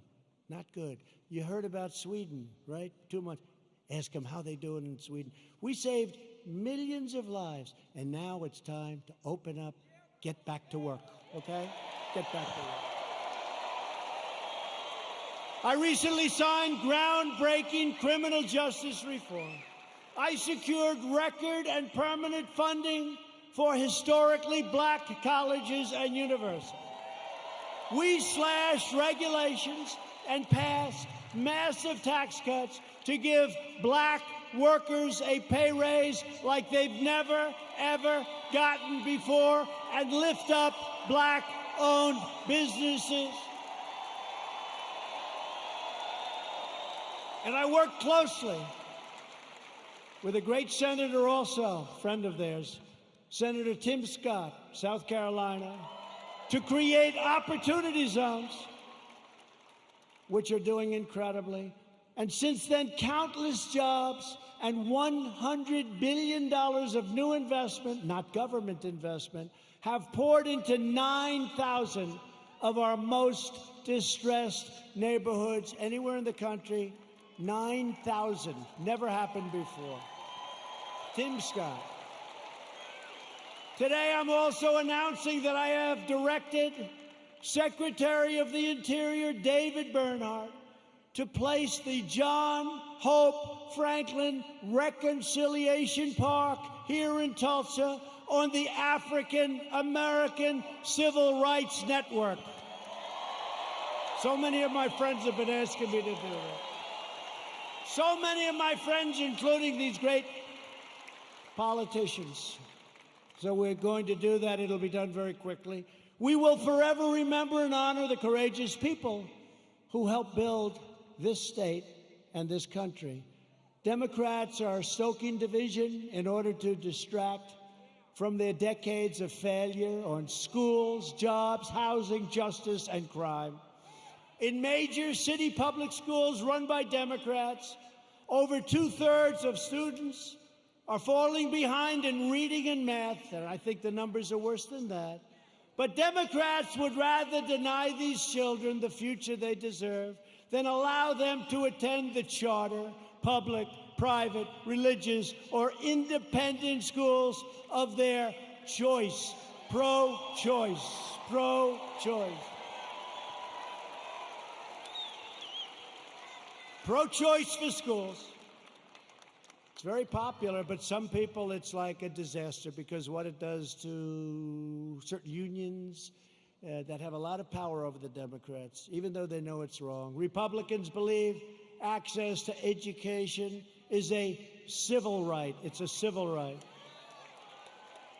20 of the most dangerous cities in America are controlled by Democrats. Think of that. 20 of 20.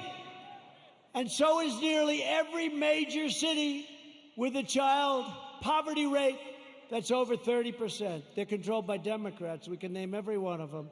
The murder rate in Baltimore and Detroit is higher than El Salvador, Guatemala, or even Afghanistan. How are they doing, the Democrats running those cities? Your whole country will be like that. In 2018 alone, our police arrested nearly 12,000 people for murder and manslaughter, 25,000 people for rape, and nearly 1.5 million for assault, violent assault. The Democrats' push against our police will drive up crime and drive up costs at levels you'd never believe. Thousands of innocent lives will be lost. As president, I will always support the incredible men and women of law enforcement.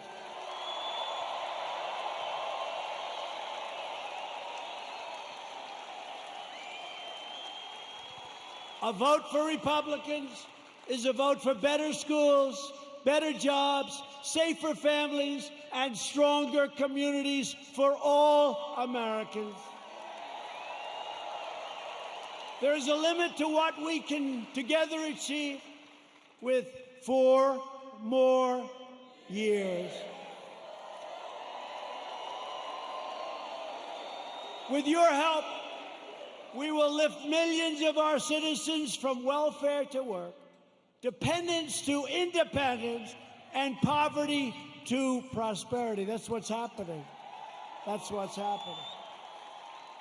And that was happening at a level that nobody ever thought they'd see. It was happening before this COVID came in. It was happening at a level that nobody believed possible. And then China sent us the plague. Thank you very much. We will protect Medicare and Social Security for our great seniors, and will always protect patients with pre-existing conditions. Always. Always. We will appoint more judges to interpret the Constitution as written. We will end deadly sanctuary cities. We will finish the wall, which has now 212 miles built and beautiful. 212 miles. That's a lot of miles. And let me tell you, you think that was an easy one? That was a tough one. That party was totally unified against building the wall. You know, in the end, they gave up. You know what happened? They realized it was a bad issue for them because these open borders, I love when they fight for open borders, because anybody that wants an open border coming in from rough areas, there's something wrong with those people. So did you notice in the end, it was like, just leave us alone, build your wall, just leave us alone. I said, thank you very much.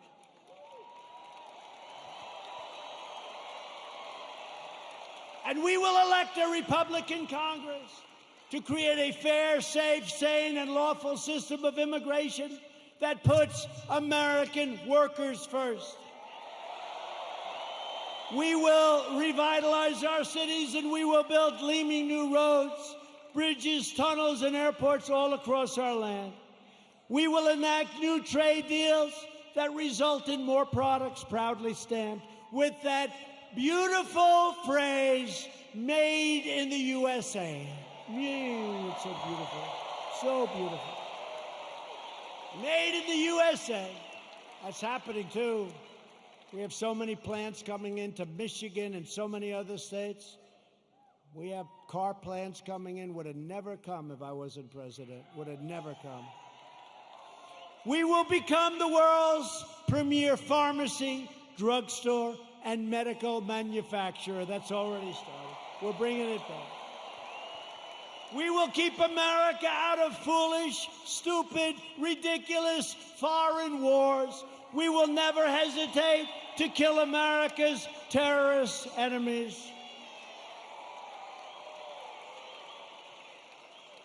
You know, when I took over, ISIS was all over the place. And I did something that I felt we should do. And we have now obliterated, we have now captured 100% of the ISIS caliphate. 100.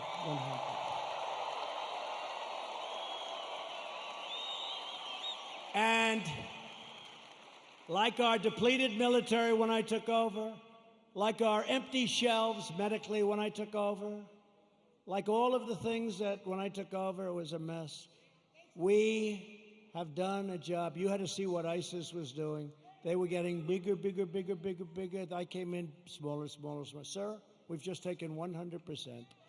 We will launch a new age of American ambition in space, and the United States will be the first nation to land on Mars. Good program.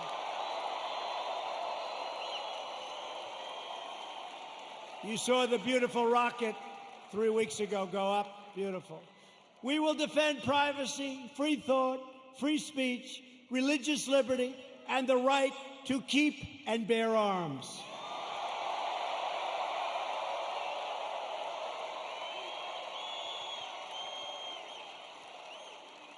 And when you see those lunatics all over the streets, it's damn nice to have arms. Damn nice. Interesting how all of a sudden people understand it, right? You couldn't sell it. Now people understand it. The right to keep and bear arms will protect your Second Amendment. Above all, we will never stop fighting for the sacred values that bind us together as one America. We will support, protect, and defend the Constitution of the United States. We uphold the principle of equal justice under the law. We believe in the dignity of work and the sanctity of life. We believe that faith and family, not government and bureaucracy, are the true American way.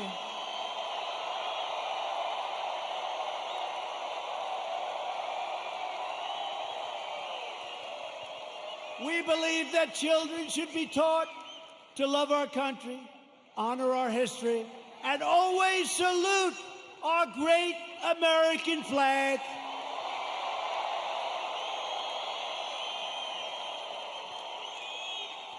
And we live by the words of our national motto, it will never change. In God we trust. We stand on the shoulders of American heroes who crossed the oceans, blazed the trails, settled the continent, tamed the wilderness, dug out the Panama Canal, laid down the railroads, revolutionized industries, won 2 world wars, defeated fascism and communism, and made America the single greatest nation in the history of the world, and we are making it greater and greater every single day.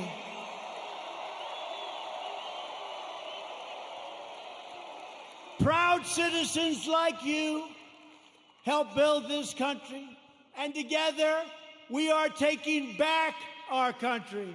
We are returning the power to you, the American people. With your help, your devotion, and your drive, we are going to keep on working. We are going to keep on fighting, and we are going to keep on winning, winning, winning.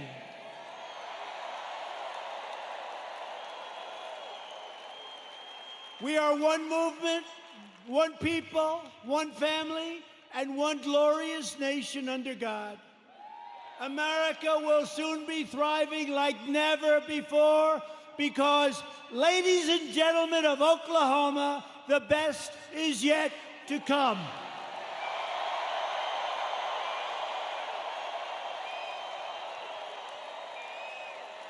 Together we will make America wealthy again.